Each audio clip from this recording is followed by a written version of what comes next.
The record, Councilmember Fimbres will be attending this meeting electronically. Items 1 and 2 are executive session and direction to staff. Ms. Clerk. Item 1 is noticed as an executive session. City of Tucson claim numbers 231412 and 231299, Pima County Regional Wastewater Reclamation versus City of Tucson, and is being held pursuant to ARS Section 38-43103A3 and A4. May I have a motion to go into executive session, please? So moved. There's a motion and a second. Any further discussion? Hearing none. All those in favor of the motion signify by saying aye. Aye. Any against? Motion carries. All righty, we'll see you out in about 20 minutes. Thank you.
Second?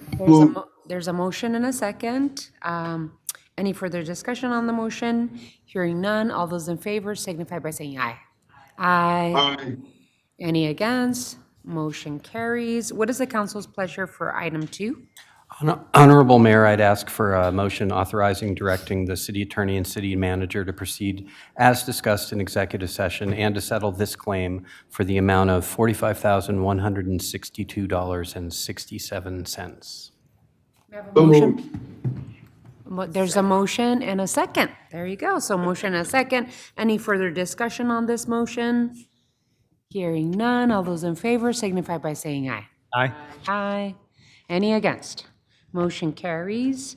I'm going to move item 4 next. So we're going to do item 4 and then item 3. Item 4, time has been set aside for discussion on the tentative budget adoption for fiscal year 2025. Mr. Manager. Thank you, Mayor. So on tonight's regular session, there is a public hearing and also an item for your consideration, which is the approval of the tentative budget. This is one of the first formal steps that you take in the adoption of the budget. I want to make sure that you are clear. You are not adopting the budget. You are basically adopting the cap on the budget. And so you still have an opportunity as a part of the final budget adoption to make changes within the budget. There have been questions about, what happens in terms of some of the line items in that. You have pretty much total flexibility after today up through the adoption of the final budget. So we do have a couple of updates for you, and I'll turn it over to Anna Rosenberg, our CFO. Thank you, Mayor and Council. What we wanted to share with you this afternoon was how we're getting from the recommended budget that we presented to you on April 9th, and we've been having conversations about, to what is up for your formal adoption tonight as the tentative budget, again, establishing that cap, that maximum amount of expenditures that we could include in the final budget. So we'll show you the small handful of revisions that we've incorporated into the tentative budget. We've got an updated 5-year forecast and investment plan for you, and then a short list of next steps. So as we describe in the memo, our recommended budget is adjusted by 3 items as we come into tentative budget. The first item were those decreases in state shared revenues. As we discussed with you on April 25th, we talked about the new further decreased estimates for state shared revenues, leading us to a decrease of approximately $3.4 million from the recommended budget to the tentative budget. As you're aware, at your meeting 2 weeks ago, there was a motion and vote to increase general fund expenditures of $100,000. We've incorporated that into the tentative budget. And we've also added capacity for a potential voter-approved sales tax increase of $40 million. This is based on the election ordinance that was adopted in February of this year, February 2024. This is an estimate on our part. We're trying to do our due diligence on the bean counter side of this in making sure that if the voters were to approve something in this fiscal year, we've got the spending authority to put that into effect. So those are the 3 changes that we've incorporated into the tentative budget. We've given an updated 5-year financial forecast and investment plan. The tentative budget is really just talking about the fiscal year 25. This is a balanced budget that we're bringing forward to you. In the general fund, we would be ending the fiscal year at the end of fiscal 25 with a projected year-end available fund balance exceeding our policy reserves of a little over $81 million. That's where the tentative budget would leave us.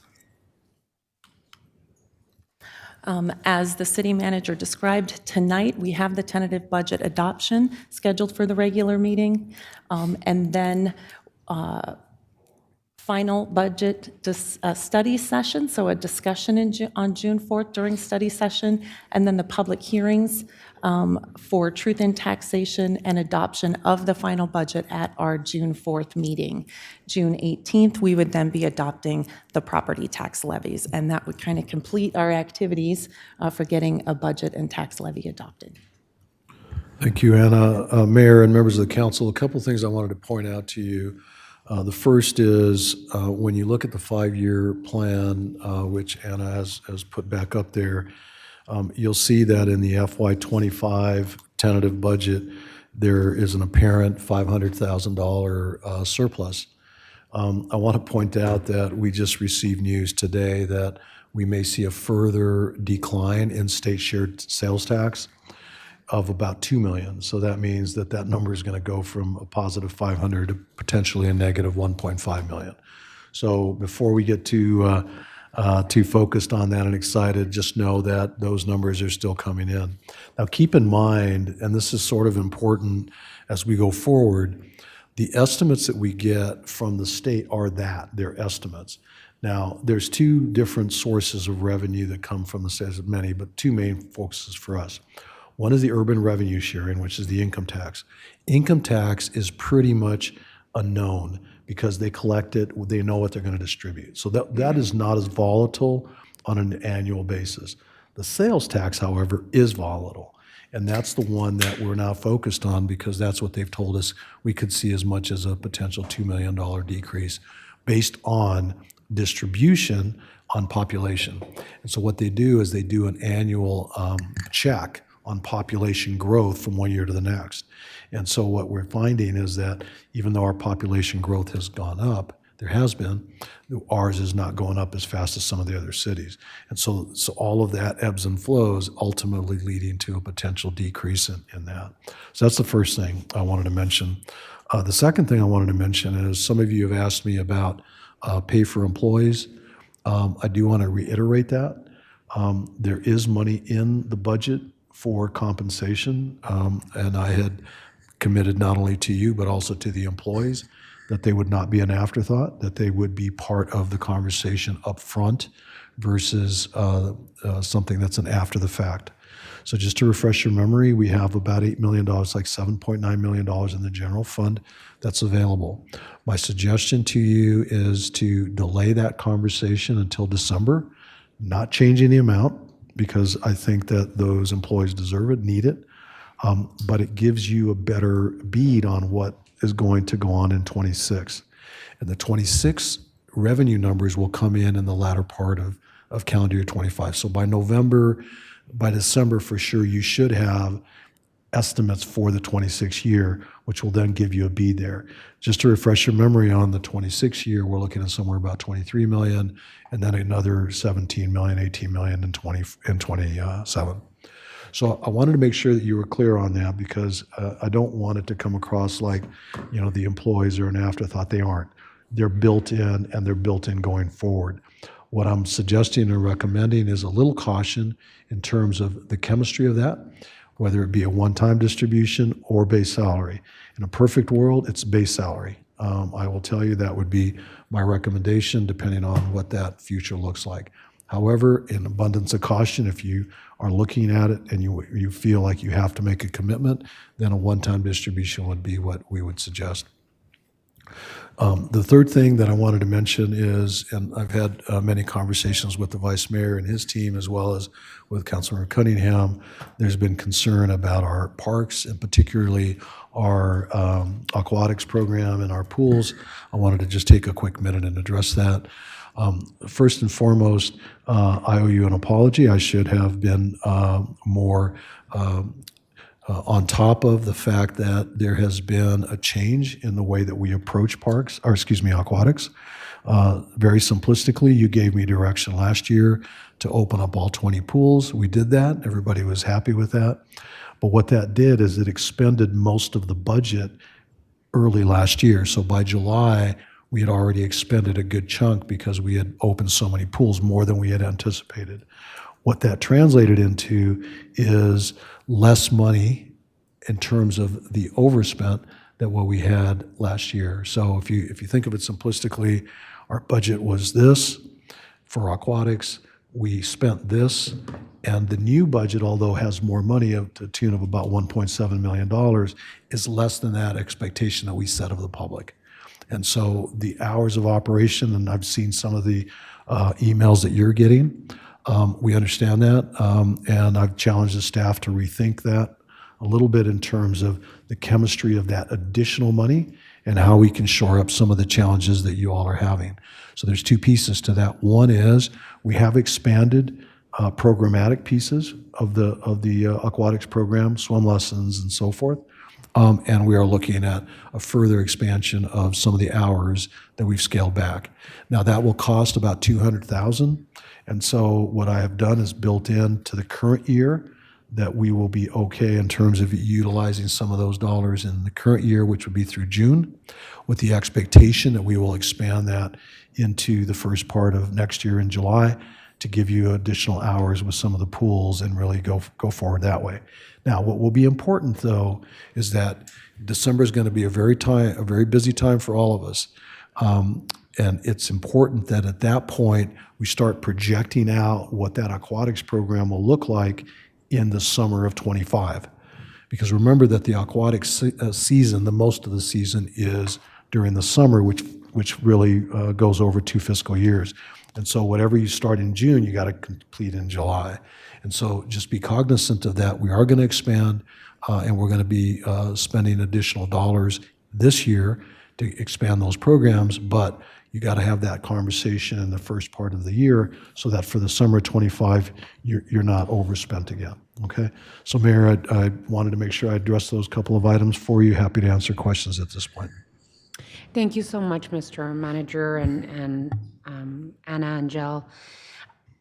You know, as we move into the final stages of the budget conversation, it's important to me that the community and our employees understand the value that and I'm sure my colleagues on the council add to, one, the services that we provide to our community, to the residents of Tucson, and two, that the employees understand that we care about their livelihoods, we care about the work that they provide day in, day out to the residents of our community, and that they are important. And so many times I've said that budgets are a moral document because of the priorities that we put forward in those budgets. And I've been very proud of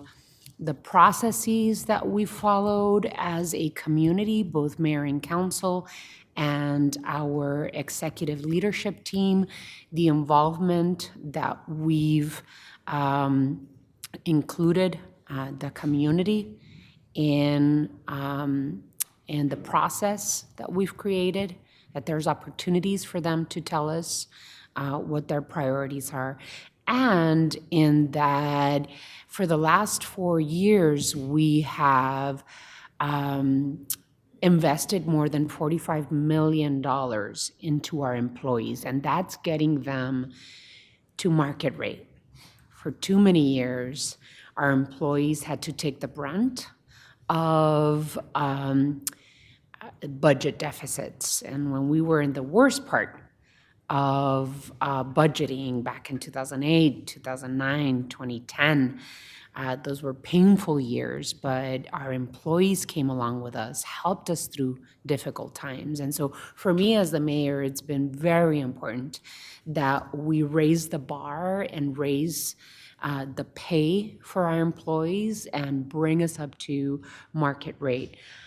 I really have been thinking about how do we demonstrate to both the community that we are doing the right investments, providing for their needs, but also how do we demonstrate to our employees that we care and that we want to keep them moving forward and not stall or stagnate their pay as we move forward. And it's difficult because Budgets are complicated. And as we look forward towards 26, 27, we are concerned about possible deficits. But what I do know is that this year you have handed us, Mr. Manager, a balanced budget. And that balanced budget includes funds for employee compensation. In my view, I would much rather take a step towards employee compensation right now in July as we start the new fiscal year versus wait and hold to December. And so what I'd like to put on the table is for my colleagues to also put their input into it, right? I am struggling with the idea of a one-time distribution per employee, which is something that you are telling us to do to be fiscally conservative and responsible. But I'm also thinking, what is a more meaningful step? Could it be something that we did maybe 2 or 3 years ago, which would be to give a one-time base pay adjustment, which is something that at the time we talked about would be a much more equitable approach, right? I think at the time it was about a $1,500 base pay adjustment, because it means different percentages to different employees based on what their annual salary is. Or is it or do we take the leap to a 1.5% increase, and then reevaluate in November, December, see if we're going to take the additional step for the 3% adjustment for pay? All of this to say that I would like for my colleagues on the council to jump in to see what you all think in terms of a July adjustment versus waiting until December. And I'm open to comment, I'm open to feedback. In my mind, I would prefer a much more permanent solution versus the one-time. Although I do understand that the one-time distribution is, it means something to employees. So I'll open up for my colleagues on the council to jump in. Councilmember Cunningham? I think we have a lot of different options when it comes to that 3%, programming that 3% and doing it in July 1st, which is right now, I think that's what we built in initially. I don't know if that's in today's document, but that's where we're at. And all it takes us to is right now to 2 million in the hole for FY25, possibly, depending on the adjustments, balanced, but okay. But then we're at 23 million the following year, which is not where any of us want to be. So we run into, so then you say, okay, so what can we do? Because there's not a soul on this side of the table that doesn't value the people we have. I think we've got a few things. The mayor talked about the hybrid, where we do 1.5% now and then see what happens in around the holidays and maybe do a one-time. Maybe we do lump sum right around July 1st to help with the pay, and then another distribution, at least for this fiscal year, for turkey, for the turkey money, as it is colloquialism called. Maybe we wait, and if we wait, we end up not doing the 3% at all. I think what we should do is go to those. We want to go to the stakeholders a little bit and have some dialogue with our labor groups about what those options are.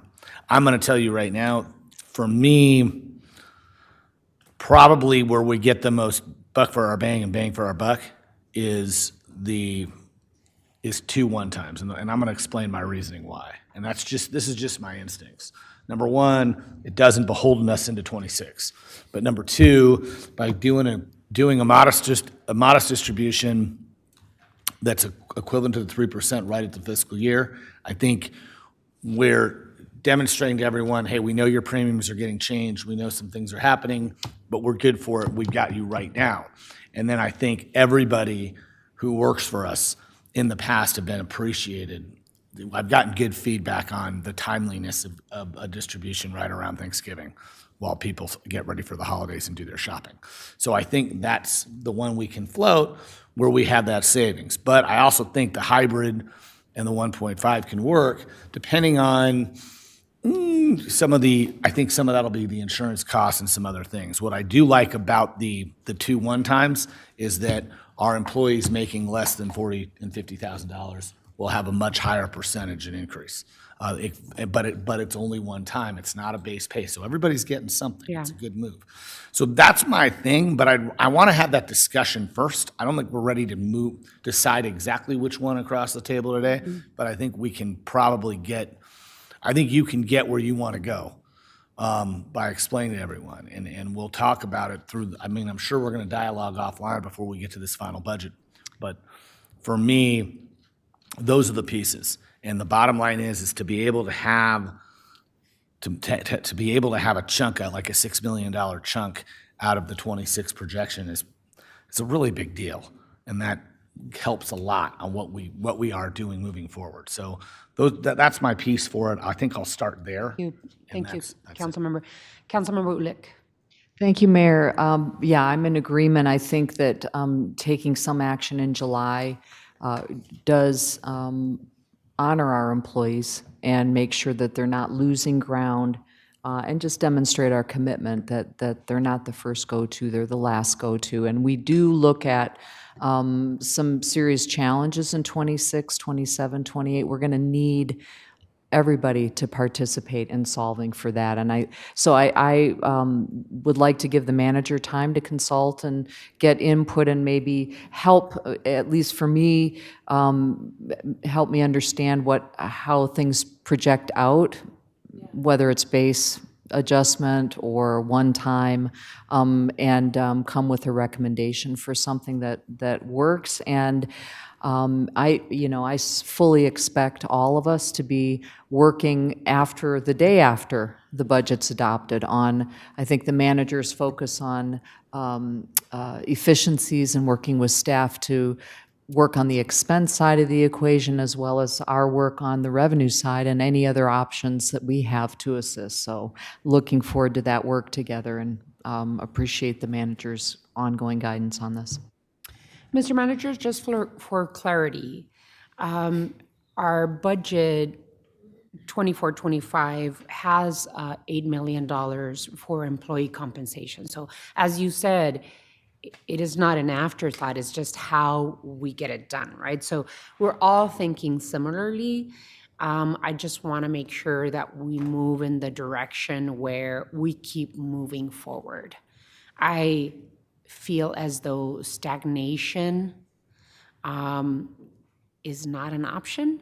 And so that's the only thing that for me concerns me about the one time, that it doesn't continue moving. Even a tiny little step forward is, I think, important to show our employees that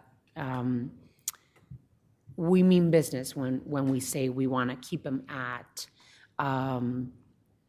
market rate. Any other of my colleagues have any comments? Vice Mayor. Thank you, Mayor. Yeah, I think I need a little more time also to digest the difference. And we may think about, besides just putting it half and half, if we're still concerned about the impact and unsure of how well we're going to be able to do in the next year, maybe $1,000 rather than $1,500. Anything we do on the base, everybody knows this, the base pay this year goes into next year. So it's an automatic raise for next year, and then if we're not able to raise, it's concerning to me. Would like to step back and talk about the parks, and I want to thank the manager and Parks Director Laura Hamway for jumping onto this. My office started getting emails of concern about the reduction in hours, and we asked Laura about it, learned last week that it was a 37% reduction in pool open hours open to the public, which is real concerning. It's the wrong direction to go in when we're the third hottest city in the summers, we have many days over 100. If you have resources, if your family has resources, you belong to a club or you have a pool of your own, these pools serve so many families and children that reducing hours is the wrong direction. So I want to thank the manager and Laura for scrambling in the last couple of days and finding a partial solution to this. I understand the difficulty of trying to program something in 2 fiscal years, when last year there was extra resources to do things, which was wonderful. But just to set the stage, I'm going to propose a motion so that we have an understanding, and we can be flexible, but rather than waiting to December, I would like to see the summer of next year, 2025, go back to the number of hours that were programmed in the summer of 2023 as the base. And maybe things can be moved around, but I would like to see more hours. For me, the summer is not June and July. It starts as soon as school ends, and for some people that's in May, and goes into August, when kids are still not going back to school at the beginning of August. Some are, poor kids. So if my colleagues agree that we should kind of set the stage, and again, I'm making this motion knowing that it's the purview of my colleagues to be flexible when it comes to the budget. We'll make that decision when budget time comes around next time. But offered as a starting point for park staff to work from, I move to direct staff that the baseline for operational pool hours in the summer of 2025 be no less than 802 hours that were programmed for summer of 2023. Second. All righty, there's a motion and a second. Any further discussion? Councilmember Luke. Absolutely a priority, and I appreciate the spirit of the motion. I am not going to support it simply because I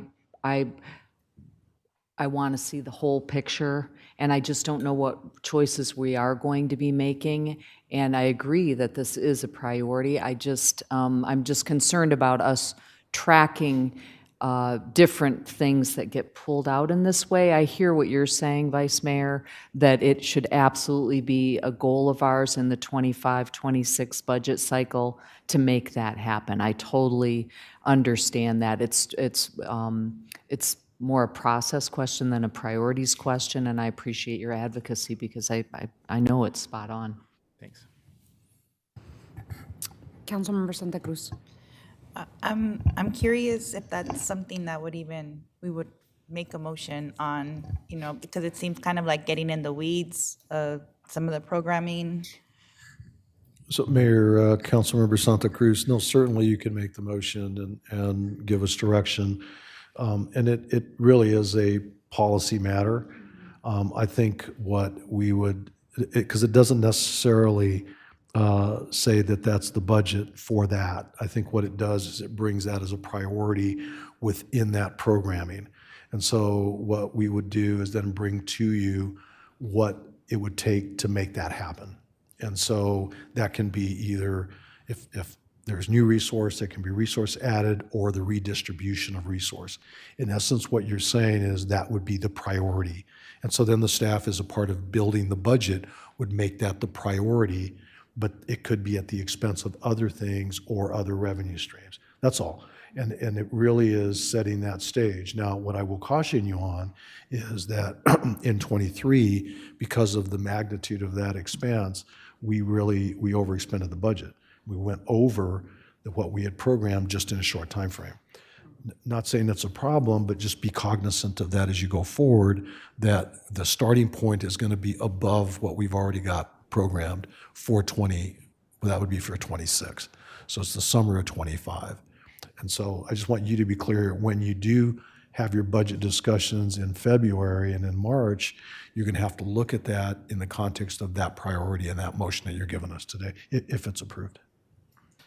I think it's just kind of, I'm not in disagreement with what Vice Mayor is proposing. I just think we have this current budget that we're looking at right now, and I don't want to make decisions for a budget Next year. for the following year, because I am still concerned. I want to make sure that our pools are open this year. And I know that we're thinking about right-sizing hours of, high usage. But I do think we need to prioritize this summer and making sure that our pools are staffed and they're open so that we're not experiencing what we had 2 years ago where we didn't have enough staff, so we had to close pools. Also, I think some of our pools can't have extended hours past 6 because they don't have lighting. That's something I'd want us to consider later because we know it stays hot here for a while. Sometimes families don't get out of work till 5, and having such a short period of time to go to the pools is not, I don't think it's fair. So, I mean, I think there's, other work that we need to do around the pools. And so City Manager, I believe Parks and Rec staff is gonna come back with some right sizing of hours for some of our pools. Also taking the budget into consideration, but I would just wanna make sure that we are like fully funding that part of our operations for this year. Or that we're seeing the entire picture of the needs at Parks and Recreation. Absolutely agree that we need to prioritize pool time. It is one important summer activity, but we also have programs like KidCo that are equally important in summertime and after school time for working families. And so, Vice Mayor, would you accept, instead of making a motion, would you accept that we work on this to right size, to make sure that if there are pools that we keep open, but there's not a lot of traffic in them, should we look at expanding hours in the most used pools throughout the city of Tucson? I'm just trying to find Mayor, I was some shocked at the solution. 37% reduction without it being discussed amongst any of us. Right. And so I want to put forth that my policy is that we open the pools at least as well as we did last year. If you guys disagree, that's fine. I think we should just vote and go on. Councilmember Ulick. I'm going to need help with Robert's Rules of Order. So can a substitute motion be to table this until we have the full Parks and Recs picture for the period of time under discussion? I don't want to vote no, of course not. But I also don't want to do this out of context when we've got other really pressing needs within Parks and Rec. And also, I think what I'm hearing is there may be adjustments to the hours compared with last year that meet the needs and demands based on peak hours and capacity at the different locations, et cetera. So so can I make a substitute motion to table this, or does that have to be by the motion maker? Just move to table, right? Honorable Mayor, members of the council, once the primary motion has a second, a substitute motion can be made. If that substitute motion gets a second, then that substitute motion is considered first. That substitute motion could be a motion to continue or table. Table tends to have is a term of art, meaning it can only be brought back later off the table by someone who voted on the prevailing side to table it. So usually when people say table, they mean continue it into a later time. So I would like to make a motion to continue this item as we further our discussions on the budgets. I'll second. I'll second that. There's a motion and a second. Councilmember Fimbres, I know that you had your hand up, that I couldn't see you because I had the 5-year forecast in front of me. So are you, did you want to add something, Councilmember Fimbres? No, I'm seconding Karen's motion, Okay, all but right. I'm going to say, do something for the employees too. Okay. I think that it's important that we see, that we have this conversation in context to all of the Parks and Recreation budget, and that we make informed decisions. And I just don't feel enough informed right now to vote on committing to a budget without seeing numbers and details of what even Laura was thinking in terms of her using a different number. I agree, Vice Mayor, that 37%, why did we reach that number? Why? But I don't think we're ready to vote on it. Councilmember Cunningham. There's a couple things, and my big thing is I want to have this discussion right now a little bit, because here's my issue. I want to know how I'm supposed to trust the judgment of the Parks Department on Aquatics when they didn't inform us this in the first place. And we're going to put $200,000 and say, hey, gee, come back with something else when they failed to do what was right in the first place. So they need a little direction from us. Right now, we're cutting the Edith Ball Center, where the only place where disabled folks can go to a pool, by like 30%. It had 15,000 visitors last year. It had more visitors than half the other pools combined. The seventh most attended pool and the third highest in people per hour got cut 50%, and that happened to be in Ward 2. So of course I'm so frustrated by this whole situation. So they have statistics with the number of people and the number of hours that used them, and what I'm afraid is going to happen is we're going to say, here's $200,000, and they're going to come back and it's going to be the same. And so for me, I think they have to understand that I'm willing to help out. I'm willing to do stuff on the side to raise money in the private sector to make sure that the pools in Ward 2 have the same service delivery. But they've got to come and talk to us and work with us. They can't just send out memos 3 days before we vote on the budget, cutting pools by 37%. So that's where I'm at, and that's why I support Kevin's motion, because all we're saying to them is, look, your goal is to make sure you have enough hours.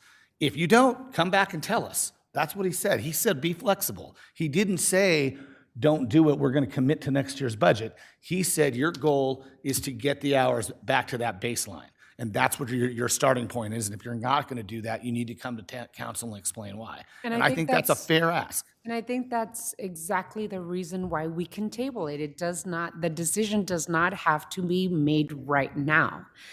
It really is not do or die. I understand your priorities and I understand where you're coming from, and I agree with you.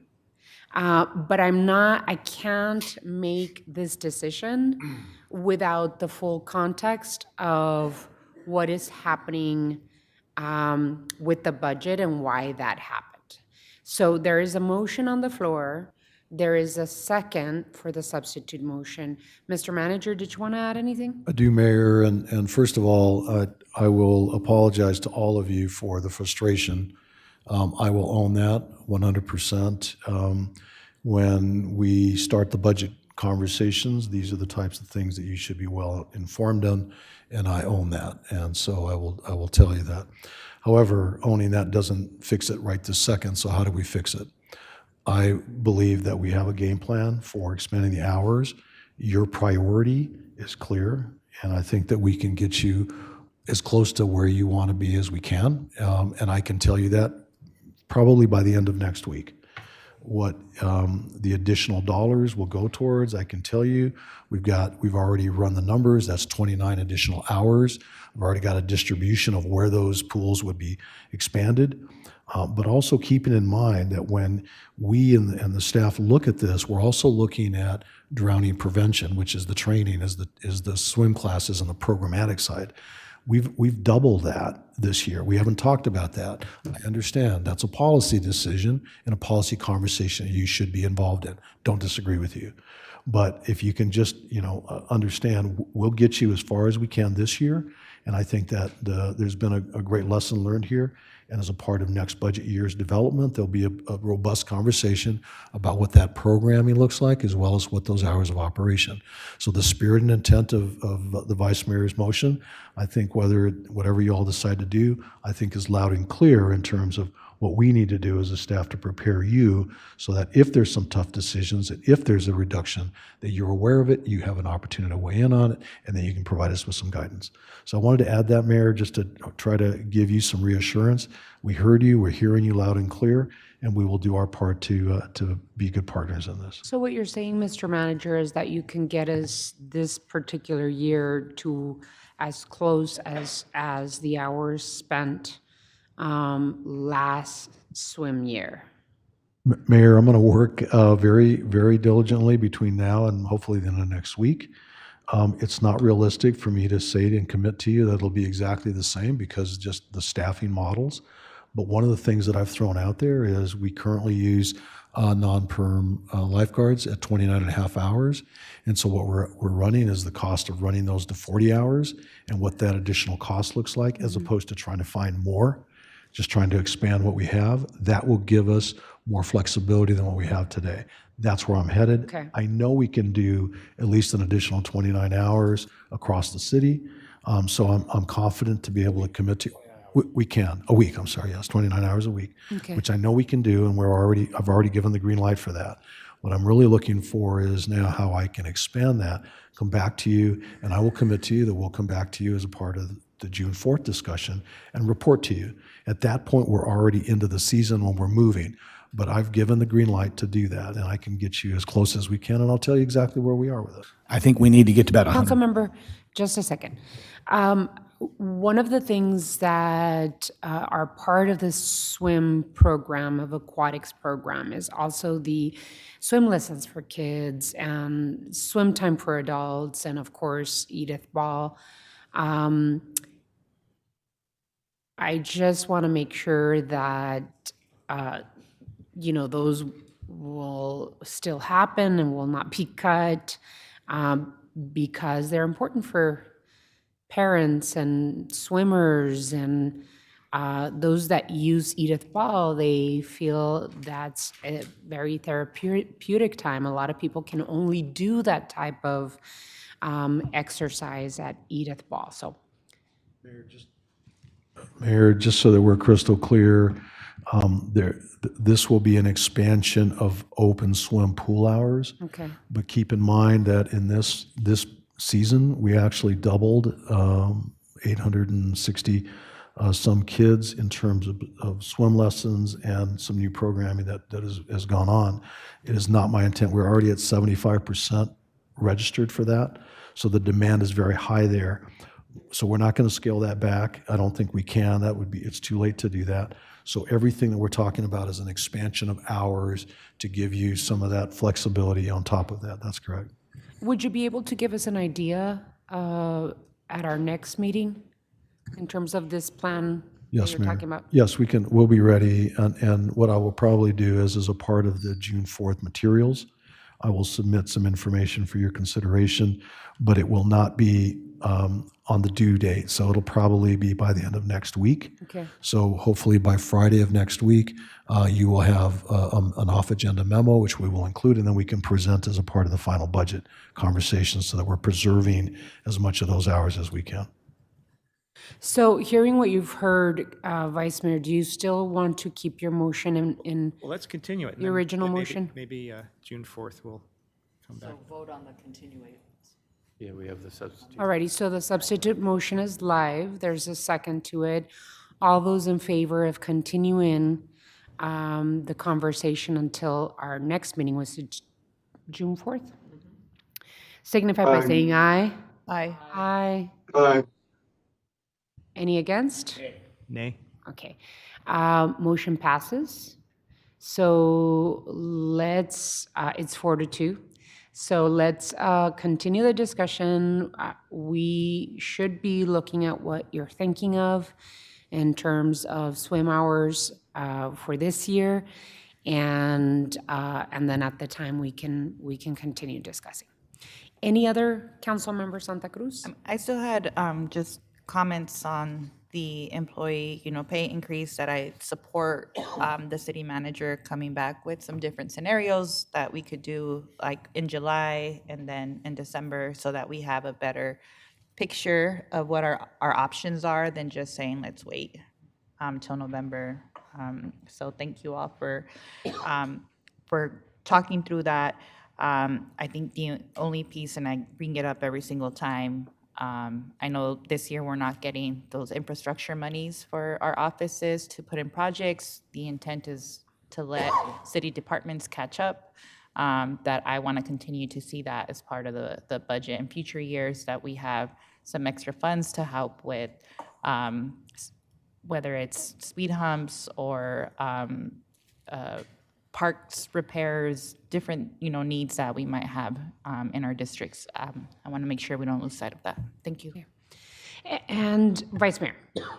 Different question. I heard that there's a hearing tonight on the budget. That isn't it not a hearing, or is there a hearing? There's a public hearing, Mayor, excuse me, there's a public hearing this evening on the budget, on the tentative budget. And then it's the consideration of adoption of the I must have had tentative an budget. earlier agenda because it doesn't say it, but Oh, I'm sorry. I'm so sorry. I caught them. You caught me, thank you. I'm so sorry. Not a There's like problem. 5 public hearings, and I thought that it's the tentative adoption. I apologize. Thank you. Thank you. Thank you. So for me, I guess just to continue on the pay, I would really like to see the possibility of what does it mean to have a 1,500 added to the base across the board if each employee. I understand, Mr. Manager, that's the one option that concerns you. Can you explain to me, what is the concern in terms of doing a 1,500 versus a 1.5 across the board? What does that mean? Sure. Thank you, Mayor. So there's a couple things that I'd like you to think about and consider here. So first of all, and I know you are thinking 1,500 as a base salary adjustment. When we talk about a one-time across the board, we need to make sure we're talking about base salary adjustment, not one-time distribution, just so that we're clear on this, man. So that's important.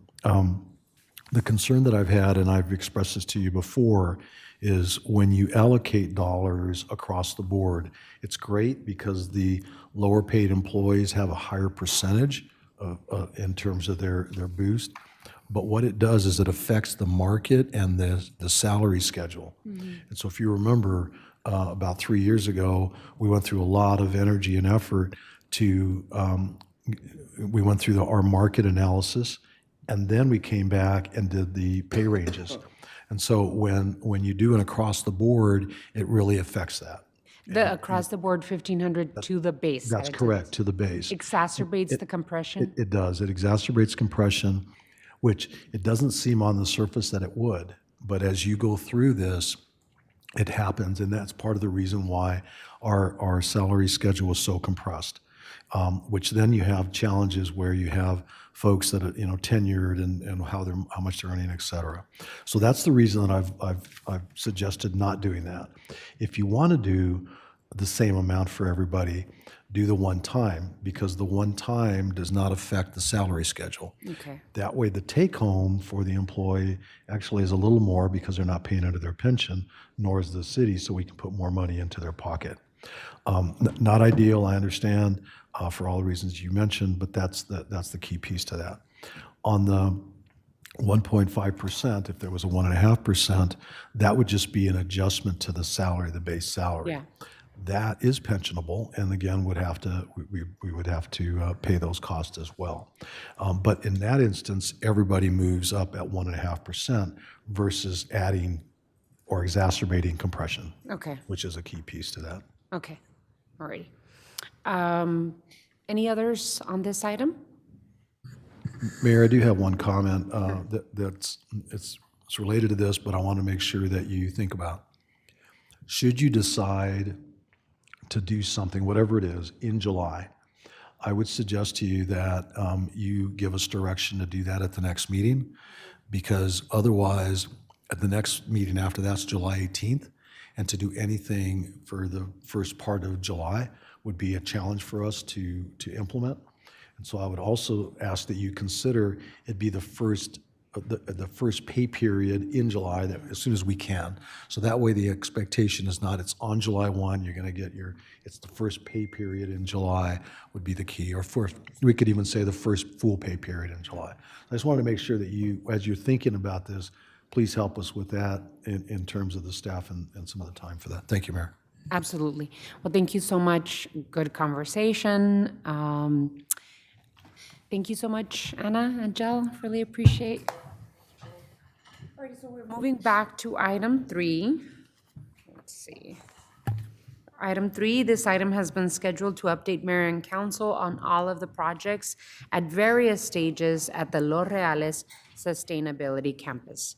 Mr. Manager, I know we have some presenters coming through. We do, Mayor, and as the presenters are making their way up here, this has really been a vision that you all established a few years ago now to really take a landfill and envision it in a different way, in a different chemistry.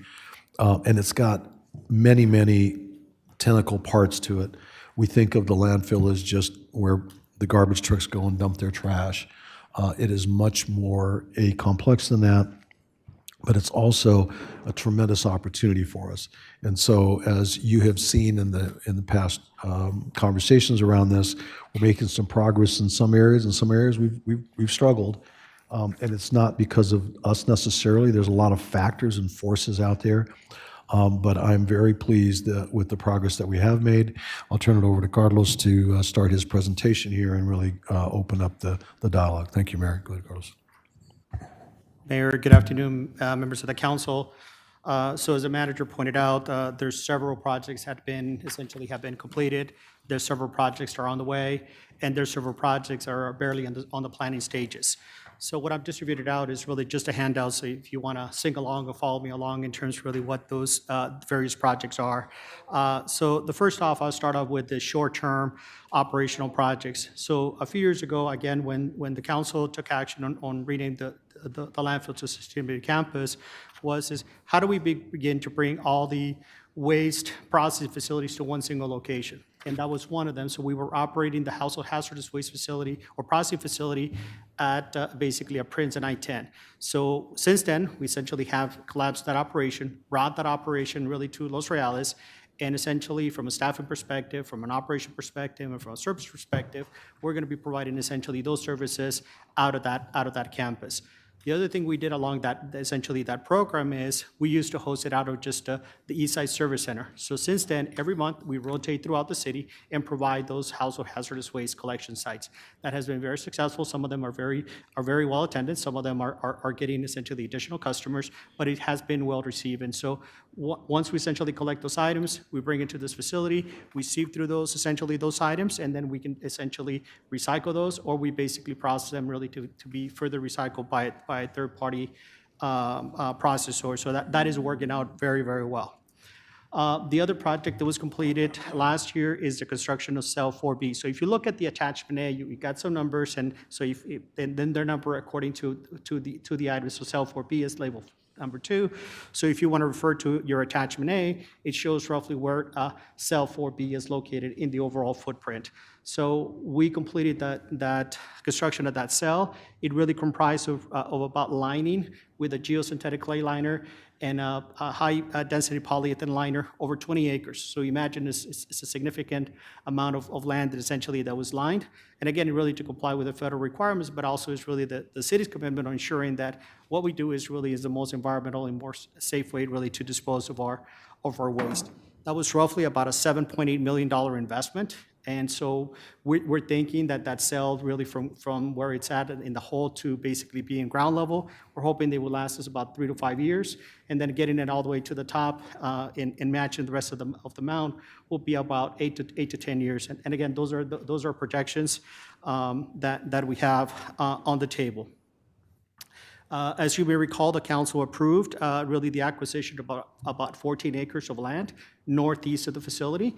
And that's really where it's giving us additional land for really as a buffer, but also really giving us additional land where we can probably set aside really for future uses, commercial, industrial uses, or nonprofit uses, really for them to co-locate near the landfill and really set up operations. This would have been a perfect place really to site essentially the Bifusion building. That would have been that's an example in terms of where those pads would come in very handy in the future. And so we'll find different industries, businesses that can co-locate to the landfill, be able to divert a type of waste and process it on site, and then therefore really increase essentially the diversion of our waste streams. Some of you attended last year the ribbon cutting of the nursery, the tree center at Los Reales. So since then, Tucson Clean and Beautiful has basically started over 5,000 trees in that area, in that location. So their hopes is that they can expand that to about 6,000. So that's really is working out very well.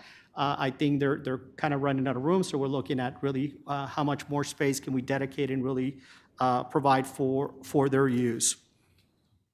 Another project, the city really wasn't really too part of it. But still has an impact, a good impact to us is the construction of the road called East Garden Stone Drive. That is essentially that road that connects from the intersection of Craycroft and Los Reales, goes east and basically connects that intersection to the new development that is being built to east of the landfill of the campus. What's nice about that road is really it provides us more connectivity. It provides us more access to areas that we basically didn't have before. And it also provides the corridors really for utilities where we can tie in water, sewer, electric utilities. If we're going to activate those active recreation areas, that gives essentially that room, and also utilities nearby or shovel-ready sites for those businesses that could be located at the landfill. So those are kind of the short-term projects, some of the things that are really are on the ground. We continue to work on other longer-term projects. One of them that I know we talked about extensively, and I know you're probably tired of hearing and no real movement, is Los Reales Gas Recovery and Reutilization Project. So we just completed the selection of the possible developer or gas developer that would essentially come in. Will essentially extract, make investments to the gas collection system, extract the gas, clean the gas, and essentially inject the gas into the pipeline, clean it, inject it, and essentially sell that gas in the open market. The thought that we had originally or contemplated is can we essentially pull that gas and use it really to power up our buses or our refuse trucks. Once that gas is into the pipeline, then it's no longer considered a typical natural gas. It's now a renewable gas. It's much, much more expensive because that gas has to compensate the investment of essentially of that facility, the cleanup facility. Plus, it's very valuable in the open market because it's got renewable identification numbers that help basically offset the investment of that facility. So that's where we are looking at that right now is really, again, somebody to come in, develop, build that facility, essentially clean the gas, inject it into the pipeline, and really collect a lot of the revenue associated with those renewable identification numbers. What is really where the city will benefit from that is the agreement, obviously, the council will consider that. I'm hoping probably by August, September. It's really there's going to be either based on a royalty fee or based on revenue. And also could be based also a hybrid model where there is really a fee for the raw landfill gas. And at the end of the day, when the gas is sold in the open market, that there is really some royalty retribution for that. What is the essentially, and that potential revenue could fluctuate, and that's depending on the value of the renewable identification number. Right now, the value of that is about $3.50. It's on the decline right now. But the potential really for the revenue for the city could be anywhere between a couple $1 million to somewhere around $3 to $4 million. So that really can help really offset some of the investments that we would be making at the campus, or really come in and supplement the environmental service fund to offset some of the other expenditures. So that's really what's in the works. And again, we're hoping really to have a contract that the council can execute and consider pretty much by this fall. The other major component is we're going through a major plan area development modification.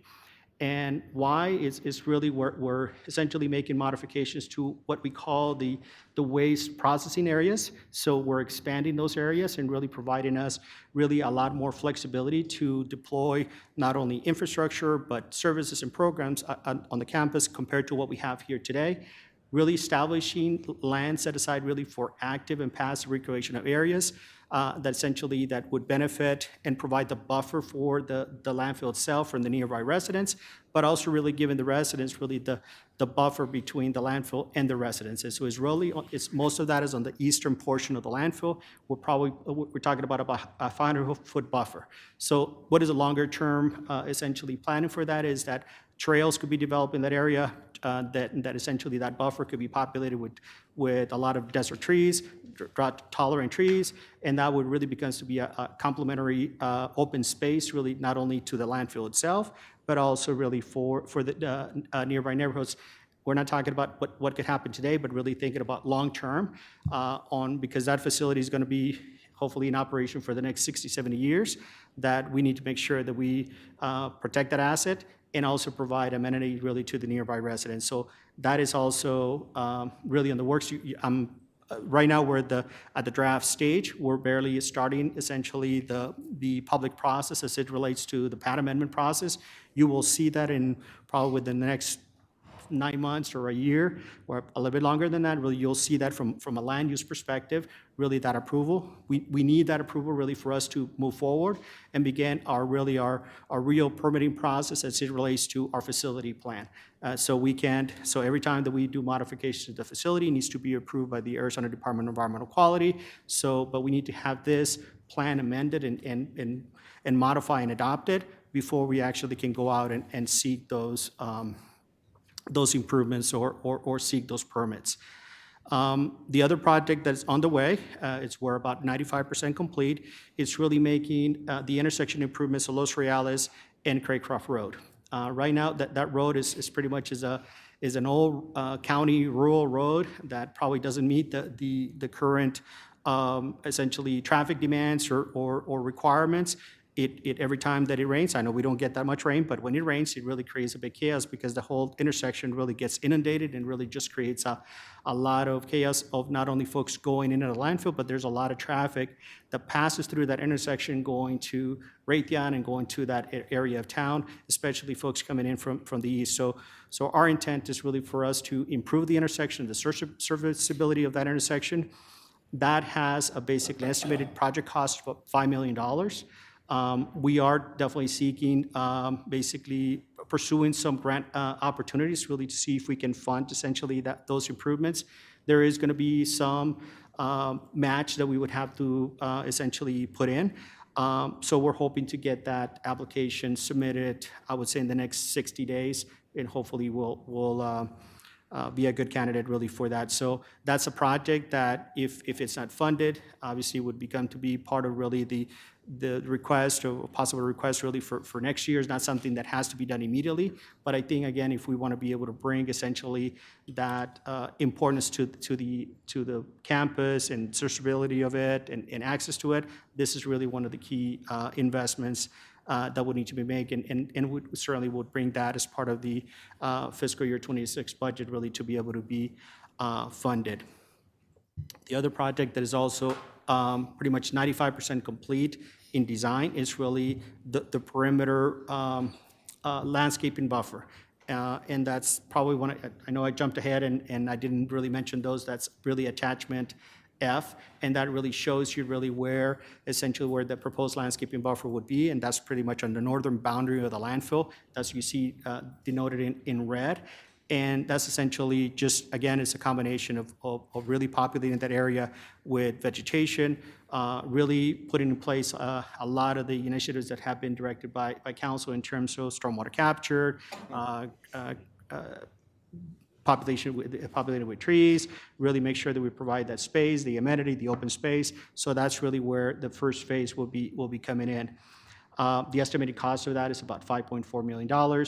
We have recommended set aside $2 million in fiscal year 25, really to start planning kind of the first phase of that project and get essentially that project moving, get that project started. I know last meeting we're here really providing an update of the Bifusion building, so that's also being constructed and is being built, and I think it's on the next attachment that shows the location of where that facility would be built. I did discuss a little bit earlier about setting land aside for the commercial and light industrial parks. We also have set aside for a future mix or materials recovery facility. As you know, our current agreement with Republic Services for recycling services is set to a sunset or expire in about 2 years. So part of that work is we're in preparation of really preparing that invitation for bids, and one of the options would be is there any interest for an external party to come in and operate a recycling facility at the campus?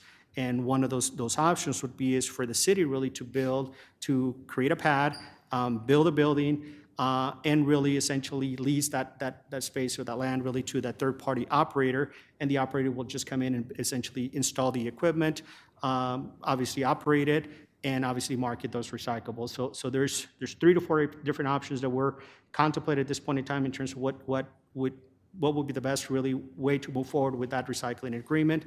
And one of them is really in anticipation of that is really setting land aside essentially for that purpose.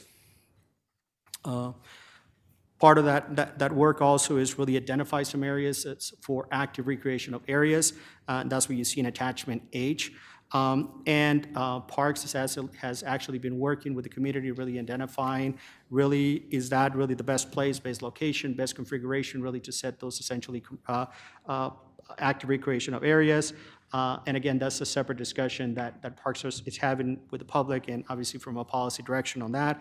But essentially, at least from our perspective, it's great value to us really that essentially that space could be used really for an active recreational area and also really providing us a service really to the community, but also really a buffer within our compound. And really, again, with the intent is really to protect the asset. The other project is we know that we need to have some water on site, not only in terms of processed water for the facilities that we're going to be building, but really for operations. And so we have looked so far that the current pump and treat system that we have on site, even if we make improvements to that, is not going to be sufficient really to meet all the water demands in the future. So one of the things we're contemplating and planning for is really building or developing a production well on site. So that's something that there is really no funding designated for that. It's not something that is really needed like today, but that's something that we need to start planning for that in the next year to 2 years, and that the planning process is already underway to identify this and really not only from a location perspective, from a planning perspective, but also really from a funding perspective, getting essentially that process going ahead of time. And lastly, the staff, in coordination with Pima County, we submitted a priority climate action plan grant application back in March. That was really the city's part of that was roughly about $130 million, over $136 million in grant funding request. One of the requests, there were several requests. It went from essentially if we were to really ask for federal money really to build the methane cleanup facility, really expanding our composting operations facility, really doing a lot of facility retrofits within the city facilities, really windows, energy retrofits, HVAC units, doing some water pump upgrades at some of the water facilities, and really adding some additional dollars or funds really for our fleet electrification program, not only in terms of really the equipment, but also the charging stations. So we're hopefully to hear back from the EPA later on this fall, and that's roughly about, again, as I mentioned, $136 million. So even though it's not really just directly to the landfill, but there's some key components that are directly related to the landfill itself, the landfill gas, and the composting operations. We continue to run the glass reuse program out of the landfill. Obviously, it's been successful. We did have a drop in terms of really the number of tonnage that essentially has been diverted. Still, folks really put glass into the blue bin. Still, a lot of folks really put a lot of it in the recycling, in the purple bins. When you look at it, is really has helped us out in terms of really the cost of really running the recycling program. So we went from roughly an average cost of about $125,000, $150,000 a month to right now basically paying around $75,000 a month in terms of really the monthly operating cost for our program. So it has helped. It really wasn't the only solution, but or the only thing that contributed to that, but it has really helped out in the right direction really to move forward.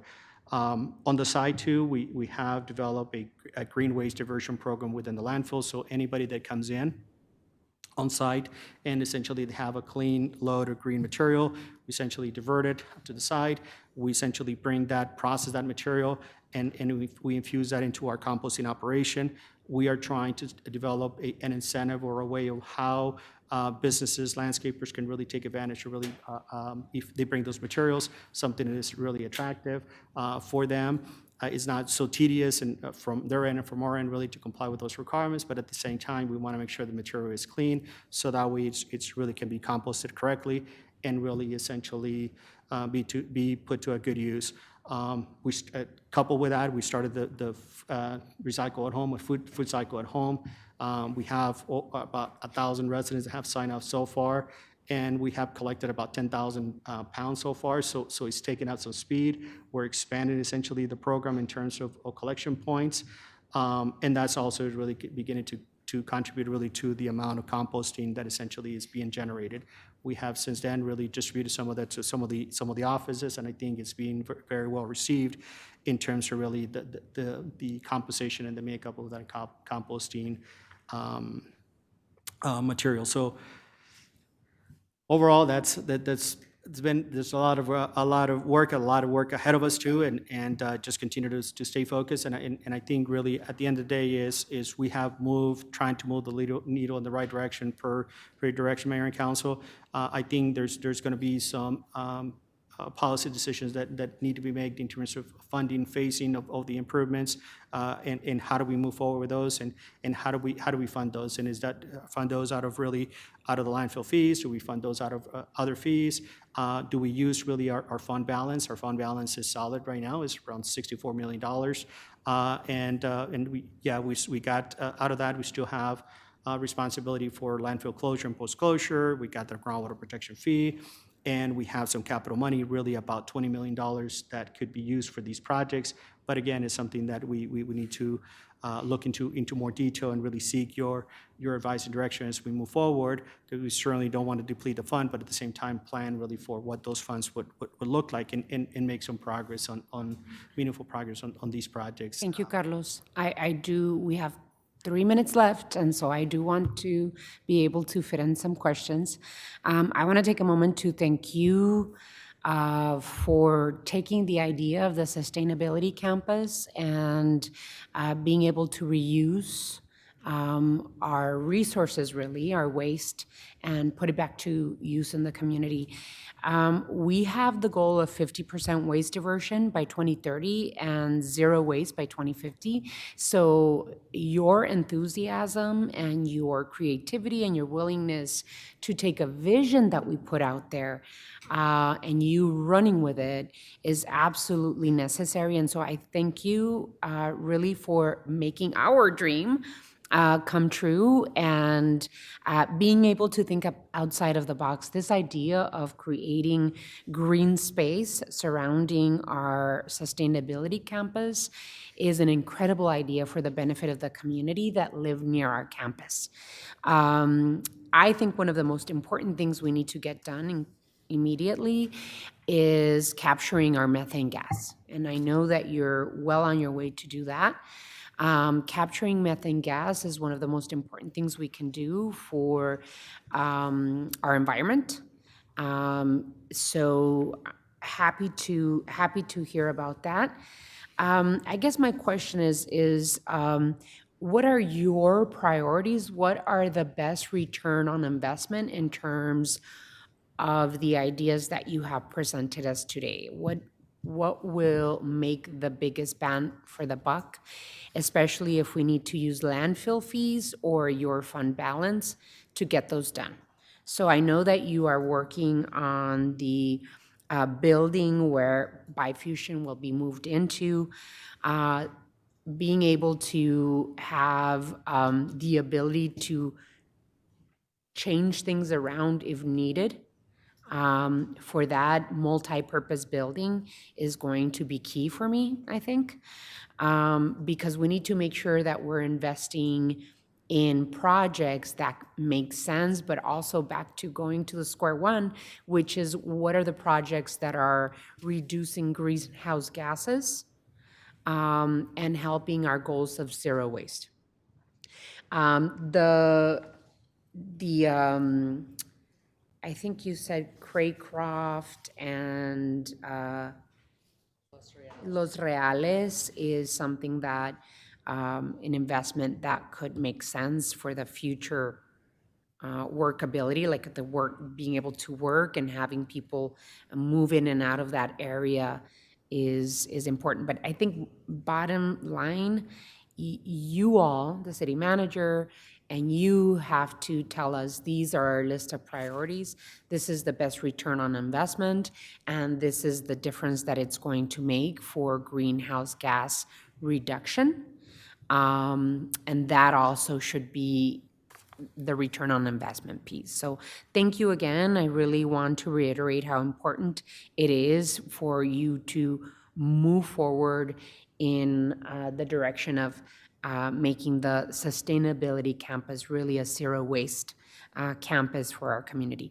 I know some of you might have questions or input, feedback. Please let me know if any of you do. Councilmember Santa Cruz. One of the issues that had just been coming up a lot, and I think we go through cycles of it, is a lot of mattress disposals in our alleyways, and getting a lot of complaints about that. And so how are we just making it more accessible, aside from brush and bulky, for people to know the proper way to dispose of their mattresses? And as part of the sustainability campus, is there any thoughts on how we break those down so they're not just, in the landfill? So curious about that. And then the other question I had was, we see that the intersection improvements on Los Reales and Craycroft Road mention improving traffic flow. Just curious what safety improvements are being planned, and just thinking through some of the preventable injuries and deaths that we're seeing on our roadways. How do we make safety our number one priority there? So Mayor, Councilmember Santa Cruz, so one of the ways really that we can help out in terms of really those, the pickup of those mattresses, so if those are reported to your office, they can report them essentially to our office, and through our illegal dumping program, we go out and essentially pick up those mattresses, because they really not only are a blight, but also really obstruct really us servicing those alleys. So if you don't mind doing that, then that's the way really to do it. We don't advertise that, because then that much, because then folks will say, well, the city's going to come and pick them up. And so that's really the way on how we deal with that, is really just, if you see it, let us know. Our goal is really to be out there within 24, 48 hours, really to pick it up, get it out of the way, and get it serviced. So and so it's really for one of the things we're considering is how can we provide a different type of service, like on demand, that you can dispose of your couch or mattress for a very minute fee, like $3 to $4, and that way we go out there and provide the services. So that's something that we're considering really putting in place to be able to do that. So those are the options on that. Going to your question in terms of really intersection improvements, really it's really adding really more lighting, more visibility really to the intersection. Is very dark at night, and so that could contribute to that, and really make sure that those lanes are properly delineated, because right now it's going to be a four-way intersection. And a lot of times when you approach that intersection, you really don't know if it's your turn, not your turn, because it's really not properly signed, and it could use definitely some improvements on that. But yes. Okay. And then for me is like, I wonder if the glass reuse program is functioning, and what are your thoughts in terms of the glass reuse program? Are we using that glass for other projects? Can you tell us a little bit more? Because I think it's really important that we evaluate and reevaluate the programs that we put in place to see if they're functioning and they're useful for us to continue doing them. So Mayor, we essentially, from a cost perspective, it's really cost neutral in terms of whether we put it in the blue bin, whether we essentially put it into the purple bin. I think it created a lot of enthusiasm for the public, and I think the public continues to participate heavily on that program.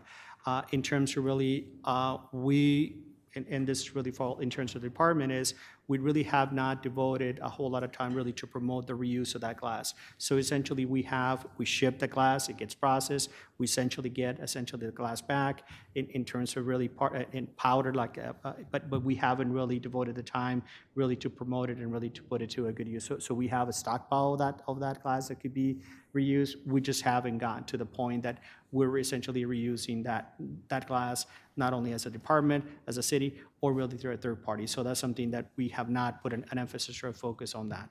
I think as we move down the road is, one of the things is, as we prepare the invitation for bids on this new recycling program, is how do we infuse that into the mix, and ensuring that, because the claim is right now there's no market value, when if we the city are able to get basically $5 per ton for that glass, well, I'm sure other big companies can get a little bit more than that. So that's something that we're going to try to put some emphasis, some focus on that, make sure that there's no zero value. It doesn't really continue to devaluate the recyclables of the other commodities that have a lot of value.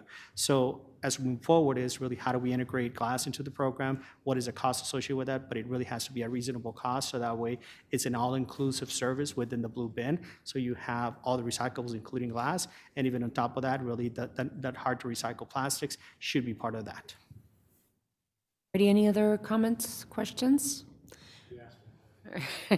Thank you so much, Carlos. Really appreciate the presentation.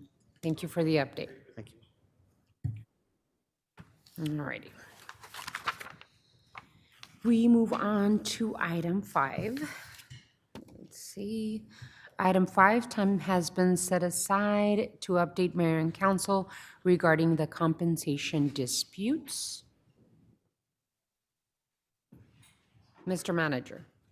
Thank you, Mayor. This is part of our annual requirement per the city charter, and the interim HR director, Anna Rosenberry, will put on her HR hat, as will, and AJ is here as well to assist, and they will go over some of the information that is not included in your packet because it was not ready as the timing didn't work out perfectly. So with that, I'll turn it over to Anna. Thanks. Thank you.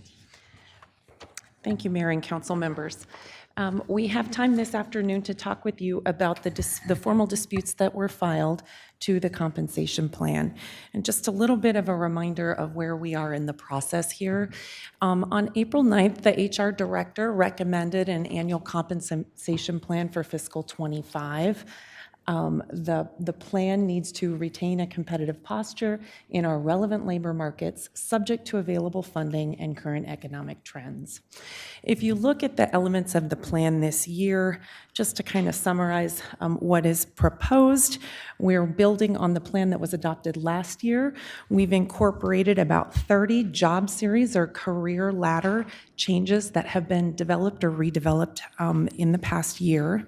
We've incorporated the voter-approved compensation increases for mayor and council that occurred this year.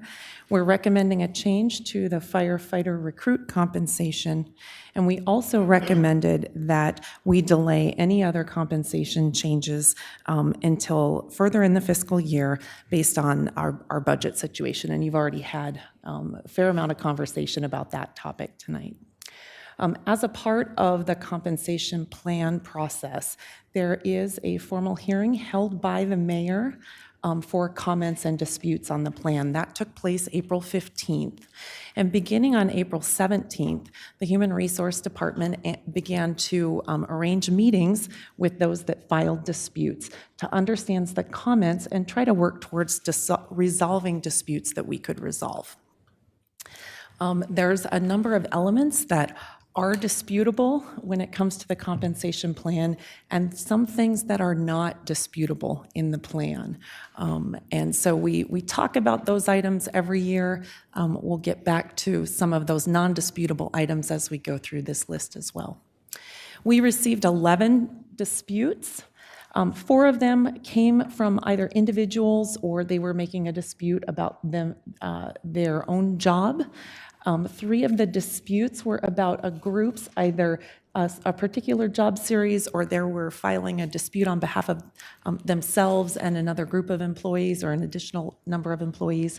And then we had 4 disputes filed by 4 labor groups: CWA, AFSCME, TPOA, and TFFA. All of these disputers were provided an opportunity, again, to sit down with the Human Resources Department and our classification and compensation folks. And all of them at this point have received a response letter on their dispute. The next slides that we have for you talk about the disputes themselves. We've highlighted in that greenish-yellow color the disputes that we are in process on resolving. So I won't go through them one by one, but you can see over in that status column, if it's highlighted green, we're talking about either a job evaluation is needed. We expect to have that process completed by early August, or a reclassification might be in order. We're shooting towards having that process completed by the end of May. One has already been resolved on this list. The other green items here, a job evaluation is needed. We're underway on that, and we're expecting to get that done early August. We have another one that has been resolved as requested, where we could on a disputable piece, and then they received a written response on another portion of their dispute. The items that are not highlighted happen to be the disputes that we received from the labor groups. So I'll back up to the first page of the disputes for you there. You'll see one that's not highlighted. It was filed by TPOA. All of our labor groups filed some portion of their dispute related to our recommendation to delay additional compensation changes or across-the-board compensation changes, the COLA piece of it. That technically is not a disputable item under the compensation plan. It is something that's a part of our budget process, and it's compensation, right? But it's technically not disputable. They've received a written response from us in that regard as well. I do want to honor the fact that they have formally notified us that they don't agree with that strategy and that recommendation. There's a little bit of nuance on the dispute that we received from TFFA, the Firefighters Association. They included their portion regarding COLA or across-the-board changes. They also, part of their dispute, did talk about the market survey, salary market comparators, and salary data. What they provided to us was data that was compiled, I think, very early, like this spring, information very recent. When we're developing the compensation plan, we're capturing market data from the same general time period across the entire city. That occurs usually in the fall and winter.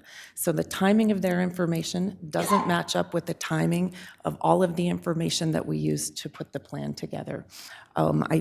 So that is the basis of their salary market comparator and data dispute.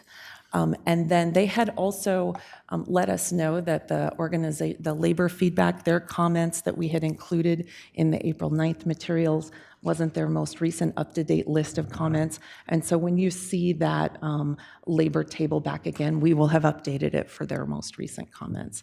So that's all of the disputes that we received. We have resolved, or a process to resolve, the vast majority of these that are related to individual jobs or classifications. I think the team has done a really good job there and is in process on much of this. So what happens next with the plan? We're updating you at where we stand with the disputes. We continue to work on those items, completing what you saw there, trying to meet those timeframes. You will have back in front of you in study session, we'll come back and talk about the comp plan again on June 4th, because it is scheduled for your consideration of adoption of that comp plan in your regular session on June 4th. The effective date of the plan this year is it's the June 30th. That happens to be the first day of the first pay period in the majority of the month of July, and paychecks will be issued for that pay period on July 18th. So there you go. We're available if you have any questions. Alrighty, colleagues. Councilmember Cunningham. I just have that one question about, we had a weird classification situation about a year and a half ago. I'm pretty sure we resolved it. It was something to do with water technicians and service water technicians and the individuals who had multiple certifications. Are we good on that one, or does that need a follow-up? I never really closed the loop. Mayor, Councilmember Cunningham, I know that we've had many conversations on that, and there was some adjustment on that. And I think we're still working through some pieces of that, but the vast majority, I believe, was addressed. But there are still some pieces that need to be addressed, and we're working on that. I just remember they brought it to me, and it was a very compelling discussion. So I thought that, I just wanted to remind you, it's still on my mind. I know you guys are working on it. Any other questions, comments on this? Thank you so much. Really appreciate your work. Alrighty, and we are moving on to item 6. Time has been set aside to update the mayor and council on the progress made by the Office of Equity. Mr. Manager? Mayor, members of the council, this is an opportunity for you to hear an update from Larice Walker, our equity officer, and give you, an update on what she's been up to, as well as the rest of the team. Larice? Yes, thank you, Mr. Manager, Madam Mayor, members of the council. Just want to give you guys an update about what the Equity Office is doing. We have started to embark on year 3. Time flies by when you're having fun. So I'm super excited to showcase the work that we're doing. Is there a clicker? Oh, here we go. All right. So today I'm going to focus on moving into the operationalizing of equity for us as an organization. We are underway in drafting our first citywide co-created equity action plan. So what we're looking forward to be doing this coming summer is really start to think about a strategic framework and looking at how do we use it as a tool, but also as a resource to make sure that we're implementing programs and policies as an organization that's advancing equity for our constituents, but then also our employees of the organization. We're really looking at how do we reduce the gaps in service delivery when we think about equity, making sure that our constituents and employees have equitable access to the services that we're offering. What we're going to be doing is drafting a citywide plan, but then also recognizing that our departments have unique challenges and or needs to make sure that they are meeting the metrics for that plan. So we will be establishing department equity action plans to support them as well. And then again, I want to be very clear that this is a co-created process, so we're looking at cross-functional teams across the organization at various levels of the city to make sure that they're part of this process. And then moving on, what is the process? So we're really looking at these 3 areas. We want to make sure that we are evaluating our current programs and policies that are in place. So we're going to be looking at plans of like Plan Tucson, the Prosperity Initiative, looking at climate action and other plans that are happening both citywide and department-wide to make sure that we're not overlapping or reinventing the wheel, but capitalizing off of the direction from you all. And then we're going to be looking at, again, looking at those organizational gaps as it pertains to advancing equity, making sure that we're using data-informed decisions and getting to data-informed results as an organization. Which then would lead us to coming out with an equity action plan. That plan will help us identify 3 to 4 different areas or initiatives at the city that we want to apply an equity lens on. We have a consultant on board to help us strategize and make sure that we have the right tools in place to make sure we're putting forth an implementation plan. And then I just wanted to share some of the other things that's coming out of the office. So yes, we're starting our equity action plan process this summer, starting in June. We're hoping to work with our consultants to have some type of drafted plan for you all by November of 2024. And then we're continuing to build on employee capacity. So we're offering a Foundations of Equity certificate program. So we're providing different training topics for employees to go through to be more competent and having the tools and resources to think about equity. And then we're continuing to work on our public engagement strategy for the Tucson Equity Data Strategy. So that survey is still open through September. We really want to hear from the constituents and the employees at the organization around vulnerability to help improve our vulnerability index. And that's it, short and sweet. So I'm happy to stand for questions. Thank you so much. This is really cool that you have been putting into place all of these, all of this work, especially with the buy-in of the departments.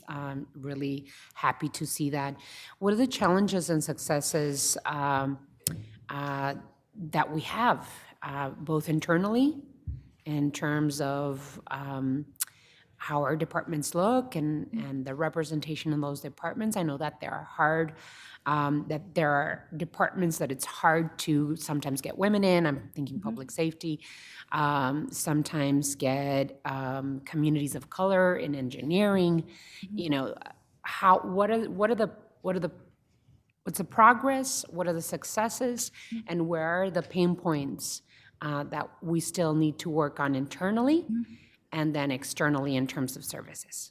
Yes, Madam Mayor. So one of the things that we've been focused on is that sense of culture and belonging. We know that getting applicants is a piece of it, but I think retention has been our biggest concern and what we've been focusing on. So one of the programs that the Equity Office has supported is the implementation of employee resource groups, and the City Manager's Office has supported that work as well. So we're bringing forth opportunities for employees to come together and build networks across the organization. So we have the Tucson Women Employee Resource Group, we have the Veterans Employee Resource Group, and then we have just launched back in February our Hispanic Latino Employee Resource Group. So we've been identifying those pieces as one of the biggest factors.